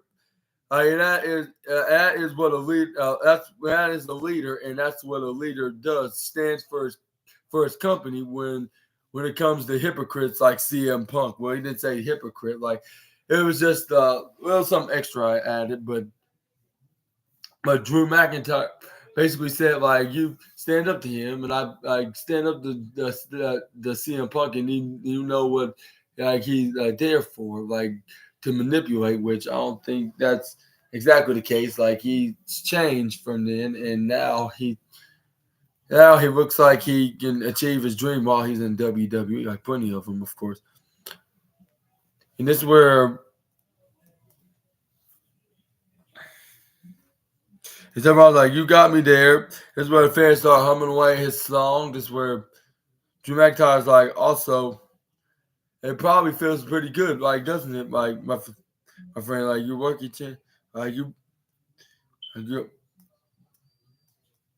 that's good. That's the case for you for years. Like for like when it comes to like when you take time off, you're always there with your family and like your family and your wife and kids, especially like. But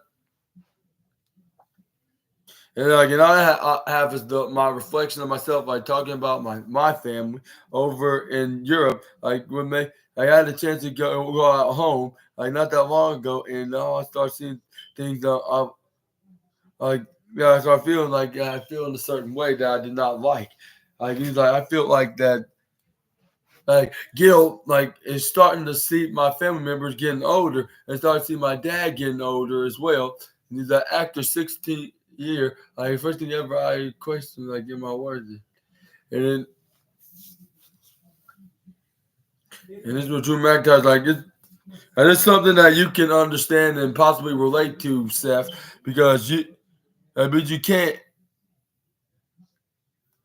You like there's somebody in your household that's someone that's someone share your life with, like which is your wife is in the exact same position that I am, like all the way across the world, like taking the stream like wherever she can, like to make this happen, like sacrificing every single week, and then sacrificing the time with her family as well.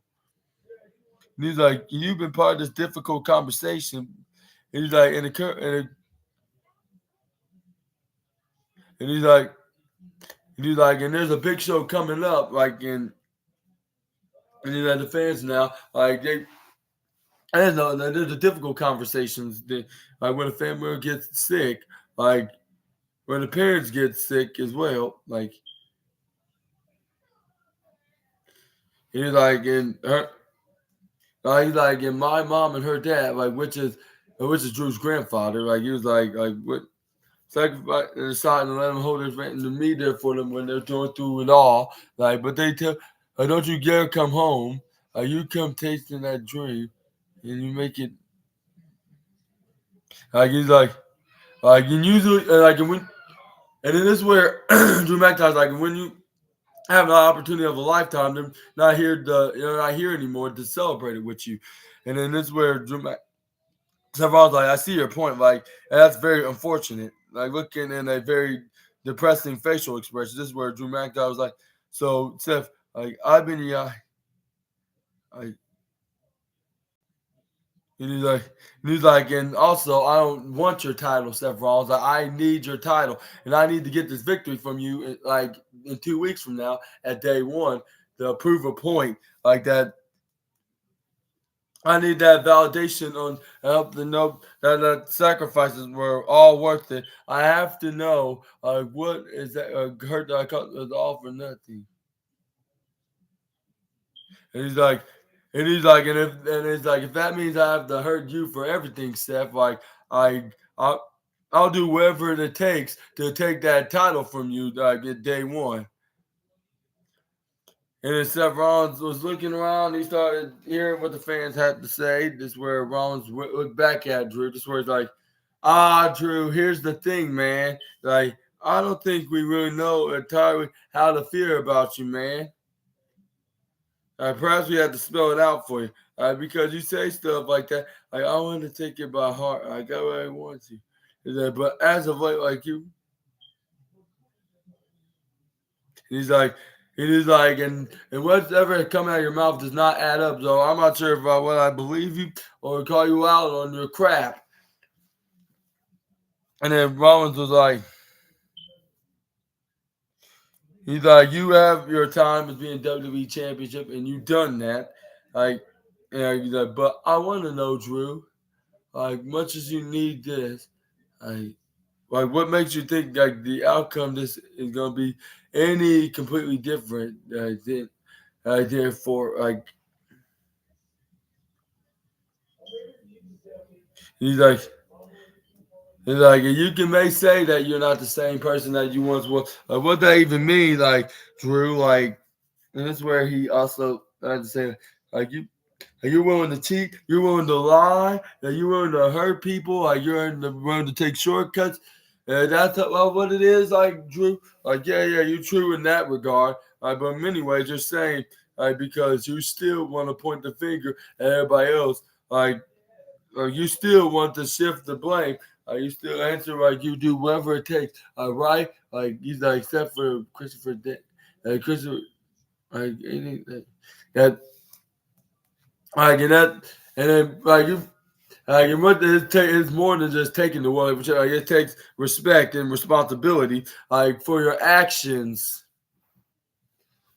And this is what several times you need to look yourself in the mirror, and then he's like, you need to face the hard reality, and that the only person keeping Drew McIntyre from being the world champion is none other than Drew McIntyre than himself.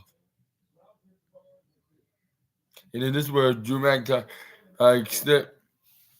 stare at him, like studying what's coming out of the visionary's mouth. This is where Seth Rollins like, I stood in this very ring last week. Like, I look in the man right from the eye, and I tell him, and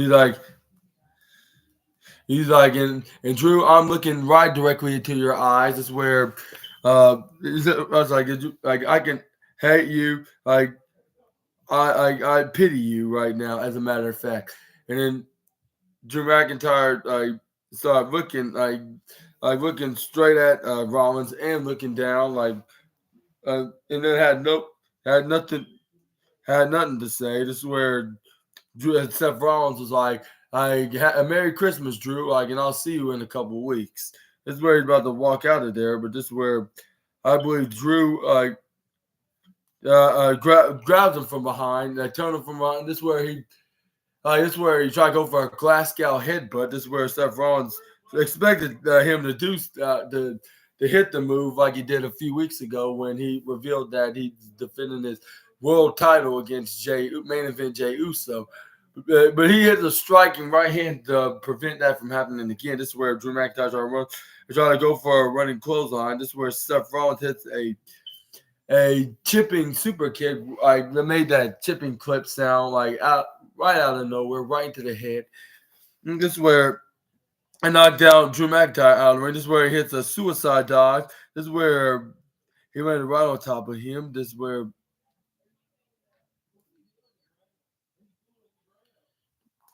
This is where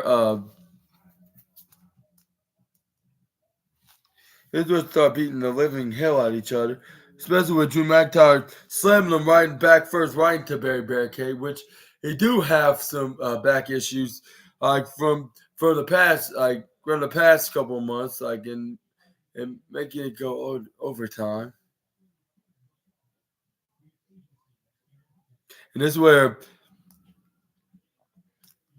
this is where Seth Rollins was down. Like as soon as he threw him right to that in the upper left corner of Barry Barricade's gravestone, I suppose. But what are your thoughts? Like, who thinks gonna win and walk out of day one, I should say, of the New Year's edition of Monday Night Raw as the world heavyweight champion? Let me know in the comments down below. Do you think Drew McIntyre will finally win the world championship in front of a live crowd? But the thing is, like, do we want to see him be world champion in this gimmick? Well, it all depends. Like, he can be a championship that he has yet to be, or he can be a like it could be Drew McIntyre could win the belt, like even for being a heel. Like, but then again, I think Seth Rollins could stay his championship at least until WrestleMania 40, because if everything goes to plan with CM Punk, we could see Rollins main event in WrestleMania with the World Heavyweight title against the best in the world.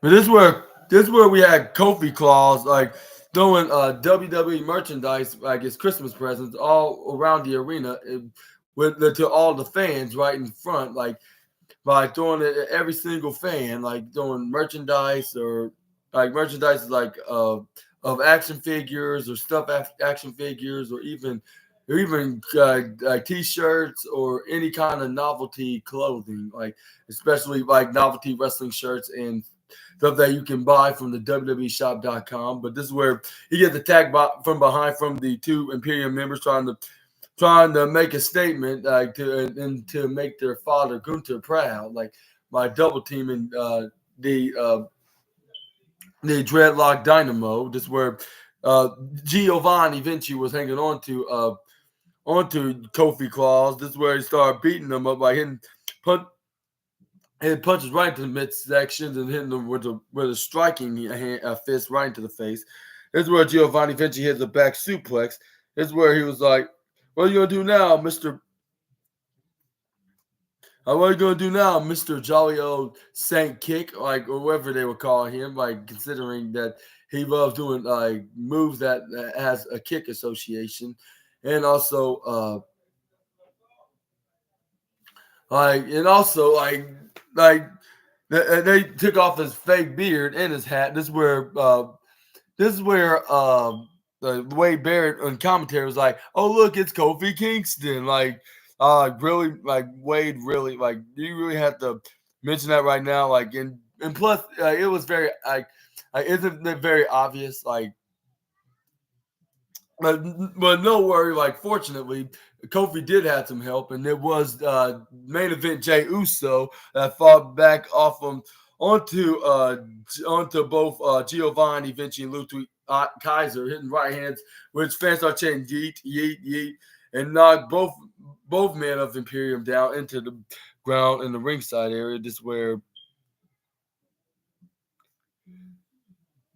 he made sure that.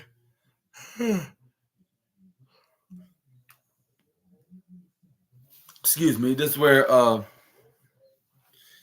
here's what Jimmy.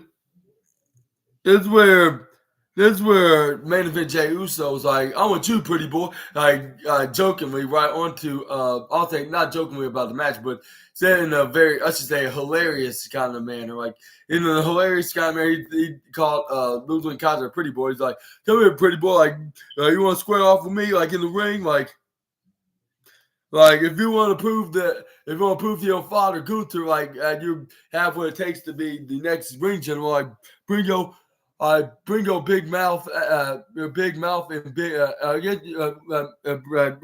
get your big annoying mouth in the ring right now, so I can super kick it right off."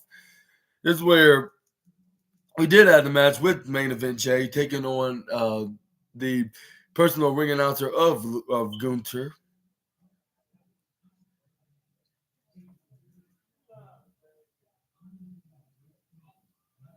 And this is where we start off the match. This is where we have a really interesting bout with the, like, just to add something in the match for TV time, like especially for being in the Christmas spirit, because they're not going to be live on television on next Monday on Christmas, like on exactly Christmas Day next Monday, of course. But this is where Ludwig Kaiser hit a huge clothesline right onto Jey Uso. This is where he started walking around the ring. This is where Ludwig Kaiser tried to go for a camel clutch right onto main event Jay, but This is where Maynard's Vince got out of it, but managed to get knocked down with a strike by Ludwig. This is where he had him right to the in the lower right corner. This is where this is where Ludwig Kaiser hits Jey Uso with a headlock. This is where he puts him right onto the right corner ropes. This is where he Irish whip Jey Uso from put him on the left and do the right, but he hits a back elbow drop right onto Jey Uso. This is where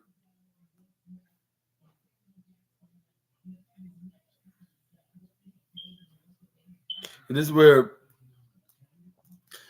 where Ludwig Kaiser tried to go for an attack right into the upper right corner, but I think Jey Uso got out of the way. This is where he grabs onto Ludwig Kaiser. He Irish whip him right to the lower left corner of Tina the Turnbuckle. This is where Ludwig counters. This is where he get hit back first. This is where Ludwig Kaiser have him on his hand. He already have an upper hand onto the main event Uso. This is where Ludwig Kaiser was. We're going back and forth on it.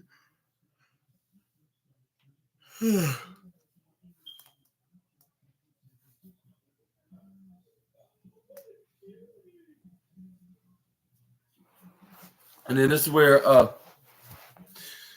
Ludwig Kaiser hits a.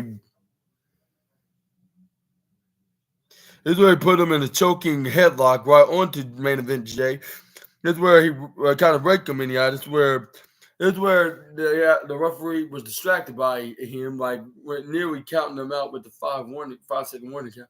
This is where the referee didn't see this, and Giovanni Vinci hits a dirty and nastiest right hand cheap shot that I've ever seen from a dirty heel and in all of professional wrestling / pro sports entertainment, I should say. This is where Vinci had him laid out. This is where Ludwig Kaiser tried to go for a pin, but he only got it 2 even. This is where Ludwig Kaiser picks up main event Jay. This is where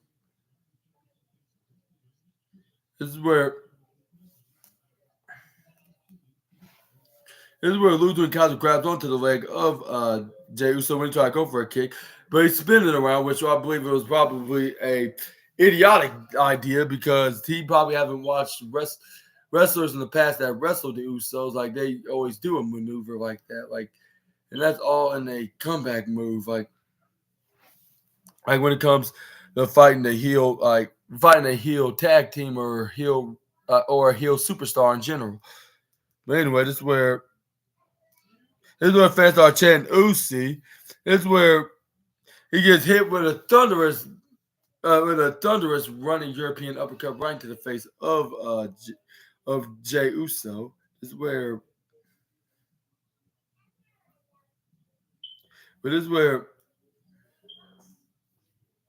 Ludwig Kaiser have Jey Uso back in the ring, but he managed to throw him back out. Oh no, it wasn't. That wasn't the case. It was he threw him back in the ring. That's what I meant to say. That's what I meant to say. This is where they get back in the ring. This is where they did more of a beating onto Jey Uso. This is where he tried to go over him, but he only got 1-2. Ooh, that's where Ludwig Kaiser I had him for sure. How he could kick out of it.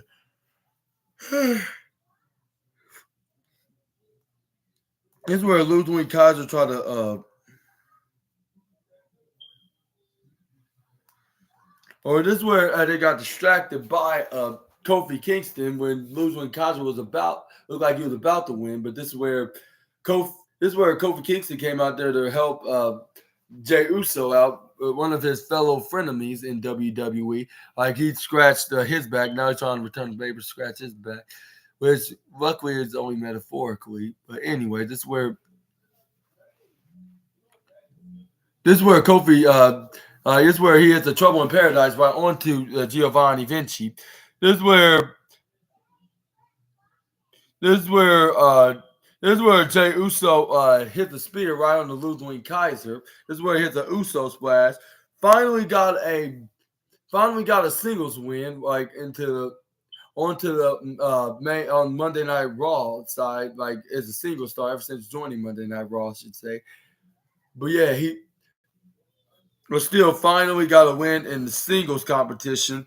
Like, and what's your thoughts on Jey Uso finally winning and WWE like seeing what the statistics from the fans about like with uh with Jey Uso did not ever win a singles match, only like multi tag matches, like with the likes of Cody Rhodes, Seth Rollins, and Sami Zayn, and even Randy Orton, like in team matches.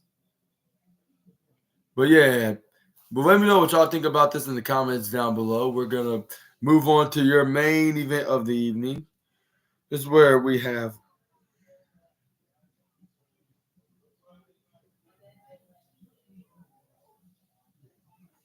This is where. This is where we had. Yeah, before we do get ready for the main event, this is where Kofi Kingston and Jey Uso start doing the main event wave like to the audience. This is where we move on to the back. The back. This is where they're getting ready for the main. Not back. This is where we get ready for the main event of the evening, which would be.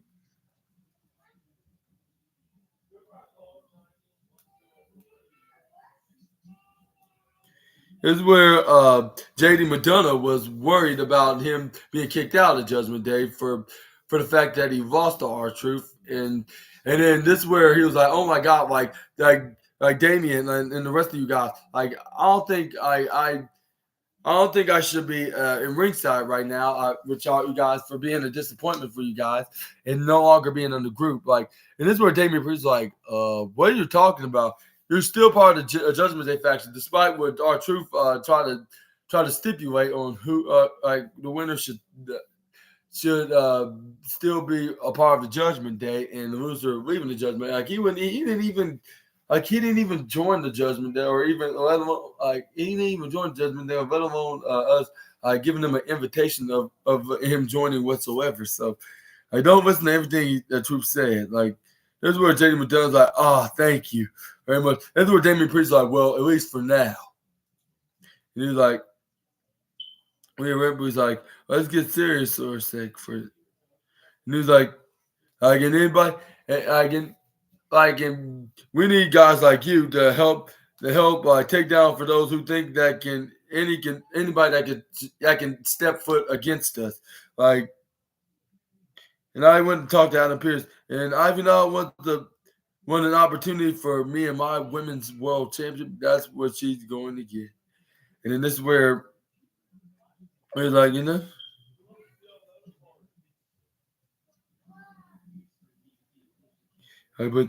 but she was like but that will be like she was like I'm a take care of this Ivy Nile problem, but that'll be like later on like another day. But for now, y'all gonna have to take care of this Creed Brothers problem and make sure that they do not win y'all's tag team championship. And then they're like, yeah, we won't. Like we promise we're gonna at the end of the night we're gonna beat them. We're gonna remain as your and the WWE Universe's WWE Undisputed Tag Team Championship. This is where Finn Balor's like, don't worry, yeah, me and Damian here are gonna deal with the Creed brothers, like because we are after all we're the Undisputed Tag Team Champions. He's like, let's go, Priest, and this is where Priest is like, yeah, let's go. This is where Rhea Ripley's like, we pushed JD McDonough out of the way, sitting him right on the chair. She was like, how so pathetic that he is.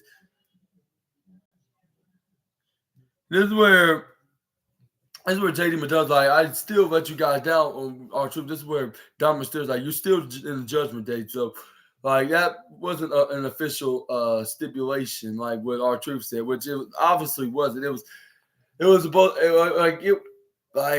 like he's just playing a delusion. Like, yeah, he's delusional on the side of the Judgment Day's perspective. Like, so I was like, even for us fans, he's not really part of the Judgment Day, but with him thinking he already is part of the Judgment Day, like it's very hilarious. Like every single week, like with him trying to get in, like one way or another, like wherever any initiations you need to do to become a member, which I don't think there really isn't any initiation to join. Like all you need to do is wait for them to give you an offer to join. Like if they see you being not getting any opportunities and you're like you're not getting really any much of opportunities and you're really regretting being in that predicament and you really want to make a change. That's what Judgment Day is for. Like is to make sure to get some success like that. Like at least in the heel side of things, like in their perspective, they think they're doing so, which I believe they kind of are with them winning championships like the North American Championship, the Women's World Championship, and the Undisputed Tag Team Championship. But I think even for doing that, like even for but I'll say yeah, even for that success, like I think like they show that they're still like well established. Get they just need to be more often on in matches, like but which they have been doing, and they even main event like in a weekly basis on Monday Night Raw. But let's move on to the.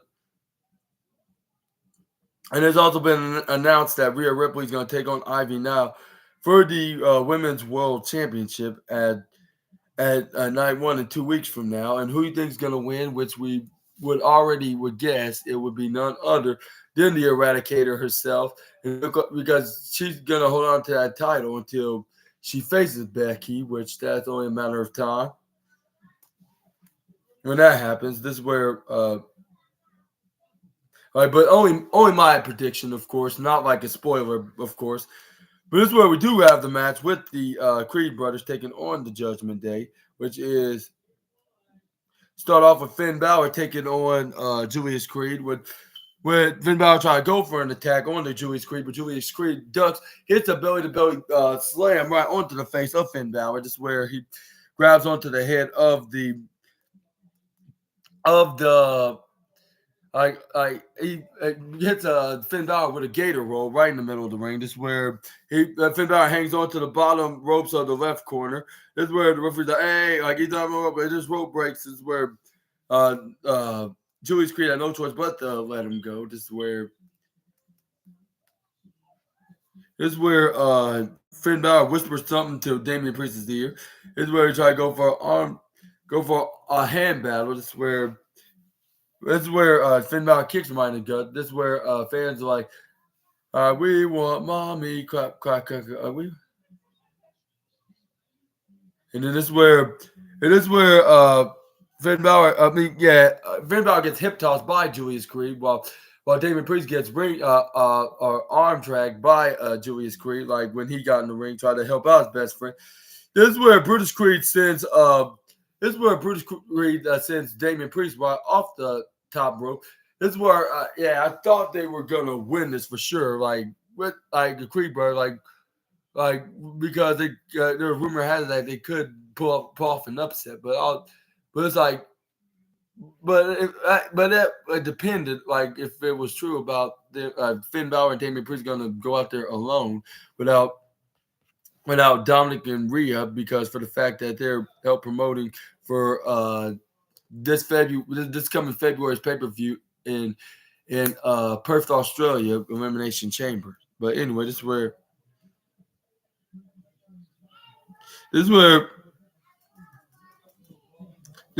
we got I believe Julius Creed and Finn Balor back in the ring. Anyways, this is where we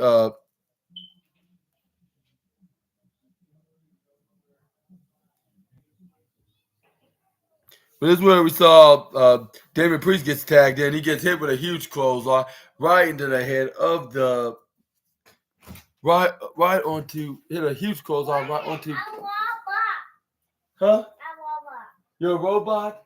That's cute. But anyway, this is where I believe Damian Priest had a huge clothesline. This is where Finn Balor started flexing his muscles, start putting his arm raised up in the air like if he already won the match, which that wasn't the case. Like I was like, what's the point of doing that if you didn't even win? But I say if you could flex your muscle, do a pose, I'd say that's one thing. But but raising your hands up like if you already won, like, is doing way too much. Like, and does not make no sense. Which that's like the second 2+2 = potatoes situation of the night.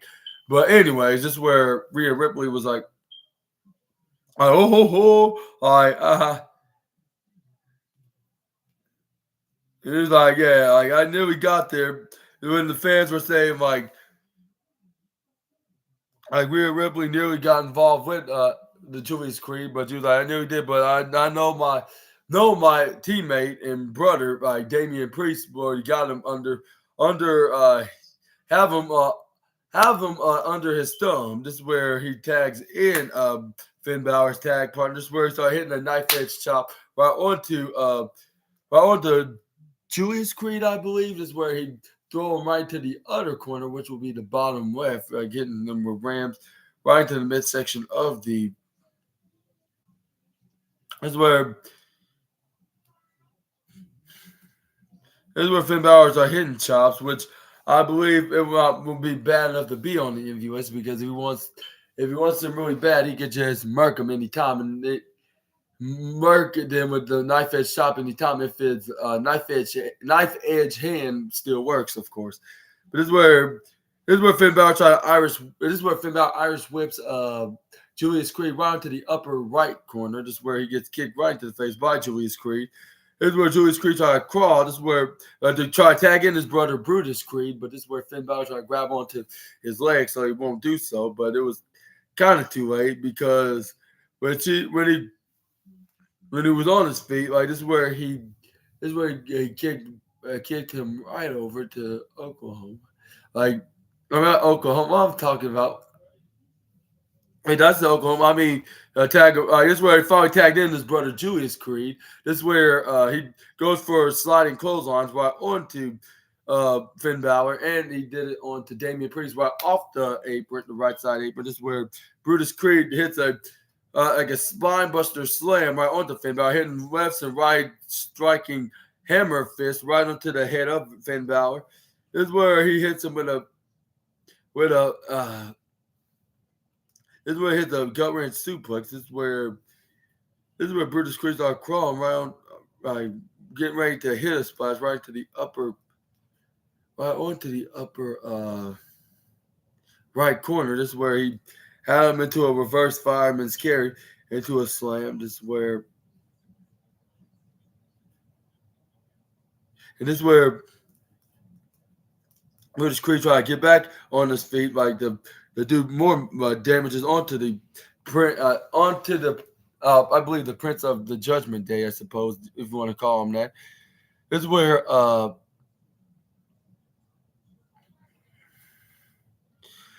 Finn Balor throws Brutus right on the outside. This is where Damian Priest charges at Brutus Creed and hit a huge thunderous shoulder tackle right onto Brutus Creed, right over the announce table, right onto the table. This is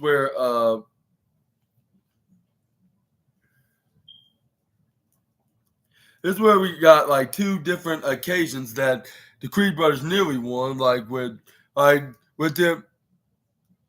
Right, but this is where Bruce Creed tags in his brother Julius Creed. This is where he hits him with an exploder suplex, I believe, then a shooting star press.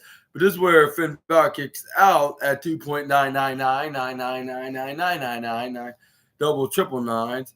This is where Brutus Creed tried to go for a Brutus bomb, but Damian Priest pushed him right on top, like on the top rope, onto the bottom, not off the top rope, onto the bottom left corner, like right on. He fell face first right on the apron. This is where Finn Balor hits a sunset flip roll up, but he only got a 2 point. He got like a 2.5 count. This is where Julius Creed clotheslines Damian Priest out of there. This is where he hit the fine clothesline. This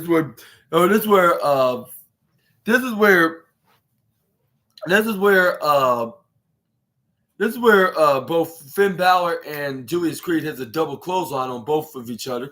And then soon after, this is where Rhea Ripley tried to interfere with Ivy Now, trying to hit her with a electric chair face buster. But something amazing happened, and it was And it was not because of Rhea Ripley was the one that executed the move. It's because Ivy Nile flipped out of it and hit her with that exact same move on her, hitting her face first, right onto the hardest part of the ring apron, and Ivy Nile must have been watching Ups and Downs with Simon Miller for her to notice, and yeah, that. And the ring apron's more harder than my nephew's toy plastic baseball, which you can't feel a thing. You see? But anyway, this is where she has her face first, like the absolute sugar honey iced tea right on her face. I know like Ivy Nile was strong, she got big arms, but like when it comes to of working out, like I did not know she could do this to someone like a Ripley. Like pick her right on off her feet and hit her face first right into the apron. This is where Julius Creed tags in Brutus Creed like into a double team finisher tag move. This is where what's his name put him in an electric chair position. Julius Creed. It put Finn Balor into an electric chair position while he tagged his brother Brutus. This is where he hits the Brutus bomb right on the top corner ropes. The top corner, turnbuckles, I should say. This is where they nearly got the win if it hadn't been for Damian Priest going for the save. This is where Finn Balor tried to go up on the top, hit a coup de grace right onto Brutus Creed.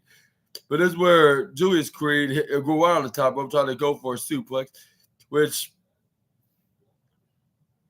he tried to go up to do, but this is where he still was late. This is where he hits put an electric chair right onto Priest electric chair while he tagged himself in the match, like with Finn Balor. This is where Finn Balor tried to go for a electric chair dive maneuver of his own, but yeah. This is where Brutus Creed roll out. This is where he pushed Finn Balor out of the way, so he can get up on the top rope. This is where they turn the tables with Julius Creed picking up Damian Priest into an electric chair position. This is where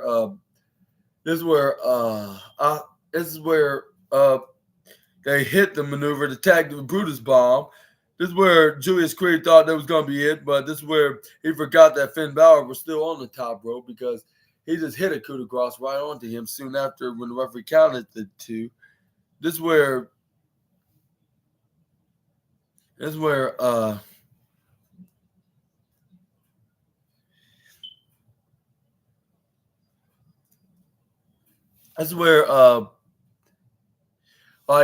after from those near falls, being with those with the second guaranteed double team of the Brutus bomb and the third time of the charm, using the third charm, I believe,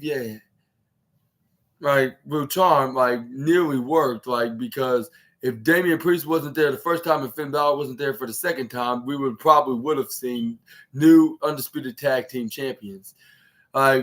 Which I'll say, I was thinking maybe the Judgment Day will be still be the tag team championship right now until the day comes when they be dethroned once again for the second time of them being undisputed tag team champions. But this is where Damian Priest. But this is where Finn Balor goes right off the. He hits a coup de grace right onto Julius Creed. This is where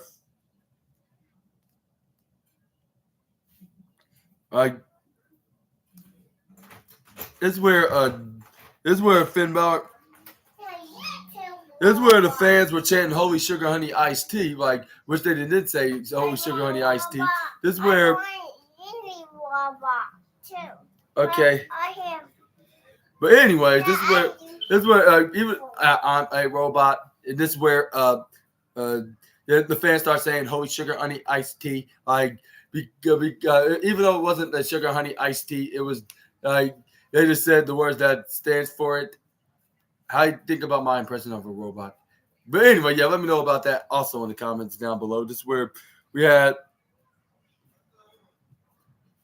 This is where we got Brutus Creed and Finn Balor on the outside. right on the outside, right onto the ringside area, knocking each other down. This is where knocking each other down right near Alan the announce table. This is where Damian Priest grab onto Julius Creed right here. But anyways, this is where Damian Priest grab onto Julius Creed's neck, hits him with a South of Heaven's choke slam right into the middle of the canvas, into the lower corner side, and then they got a 1-2, and they got the 1-2. No, Trey, you're not on the hair. But anyways, this is where they hit the South Heavens chokeslam and it got the 1-2-3, and they steal the WWE Undisputed Tag Team Champion. No, not on the laptop. I'm trying to not working. No, it's not gonna work that way, Trey. You. No, you can't put it right there. Why? Because it's on the screen. You can't put it on the screen, Trey. You. One more right there, exactly. Put it right on Uncle's leg. But anyways, still your WWE Undisputed Tag Team Champions, Damian Priest and Finn Balor. And what's your thoughts on this match? Was it definitely not the match of the night? Just tell me. Like it was some very entertaining competition. Like I thought, like for sure, like when they thought not on the mask, but I guess put it right on the eyes of the mask, like. Looking like Robin, look like if he have no pupils. But anyways, my SNA fans, like for such a great fight. When they did the Brutus bomb, onto Finn Balor, I thought for sure they had that like won. Like until Damian Priest came out, I was like, oh, of course, like they're gonna do that. Like, and then they did the second time with Finn Balor doing the coup de grace. Like that's what I was thinking. Like maybe. They're not going to win the tag team championship yet, but they did show that they are future. They're going to be the future tag team champions one day in the main roster. No. Trey, you not now. But anyways, this is where this is where I'm talking about. Anyways, they show like even Michael Cole said it's like one day they will be tag team champions, even though it's not tonight, but it will be in the foreseeable future. Like no touch. Okay, but as long as don't be in the screen. But anyways, this is where this is where they celebrated until Monday Night Raw went off the air, and that was your Monday Night Raw review. Hope you guys enjoy it. What you thought about Raw tonight? And did you watch tonight's Raw? Let me know also in the comments down below. And yes, this was your latest edition of the SNA podcast. I guess you could say pre-holiday. No, Trey, you can't be on there. Don't touch it. Don't touch it. Leave it right here. Don't touch it right here. Don't touch it. Don't touch it and do this. No, not on the keyboards. That's gonna mess it up right there. But anyways, no, right here. Why? No. Because it's not gonna mess nothing up. They're not going. Right here. Fine, right back here, but that's it. No, top. But anyways, what's your thoughts on Raw? Let me know in the comments down below. Hopefully you guys enjoy. Yay. But anyways, I got top. You're messing up the webcam, Trey. But anyways. But please make sure to leave a huge thumbs up, comment down below, subscribe, click the bell notification so you can be the first one to be notified when I upload my latest SNA podcast video. Like I'm about to make my next wrestling news video, which will be episode 100. Episode 184, and also we have episode which will be part 70 of the series. Trey, no, you can't be put it. No, it's on the camera. You cannot put it on the lens. No, Trey, you. Ow, no. Trey, you know, I gotta say goodbye to everybody. Trey, you. Okay, do it. Okay, I'll do it. But I've been your host, Super Ninja Austin, on this latest edition of the SNA podcast. But and also make sure you also check. And also I'm gonna be making NXT review part 19, which will be episode 185, and also. Yeah, next week I'm going to take the week off because it'll be the holiday week, like starting on Christmas. Like this, I guess you could say this was the holiday edition of the SNA podcast Monday Night Raw review. No, not yet. No, it's going to get on the lens, Trey. Oh my God. No, don't put it on the lens. It's going to block the video. Trey. But yeah. I see it. But anyways. But yeah, that was. Yeah. But I would give tonight's Monday Night Raw 4.5 stars out of 5, which it was like it was a really great show. Like I would say, really good. Like the best way to have a live show, like the last time they have a live show in 2023 on the Raw brand, of course. But yeah. But what's your thoughts and what are your thoughts about the matches that's going to be at day one's at the day one edition of Monday Night Raw 2 weeks from now, 14 days, which will be the next time I will be doing a Raw review, which that'll be part 20, my part 20 review of Monday Night Raw. Make sure y'all check that out in January 1st, 2024. My wrestling news video tomorrow, along with the NXT review, which will be my last NXT review as well, the last NXT review of 2023. And hopefully y'all have a great Monday night, and I'll see you all tomorrow afternoon until we meet again. Super Ninja Austin, the assassin is out. Bye-bye, my SNA fans.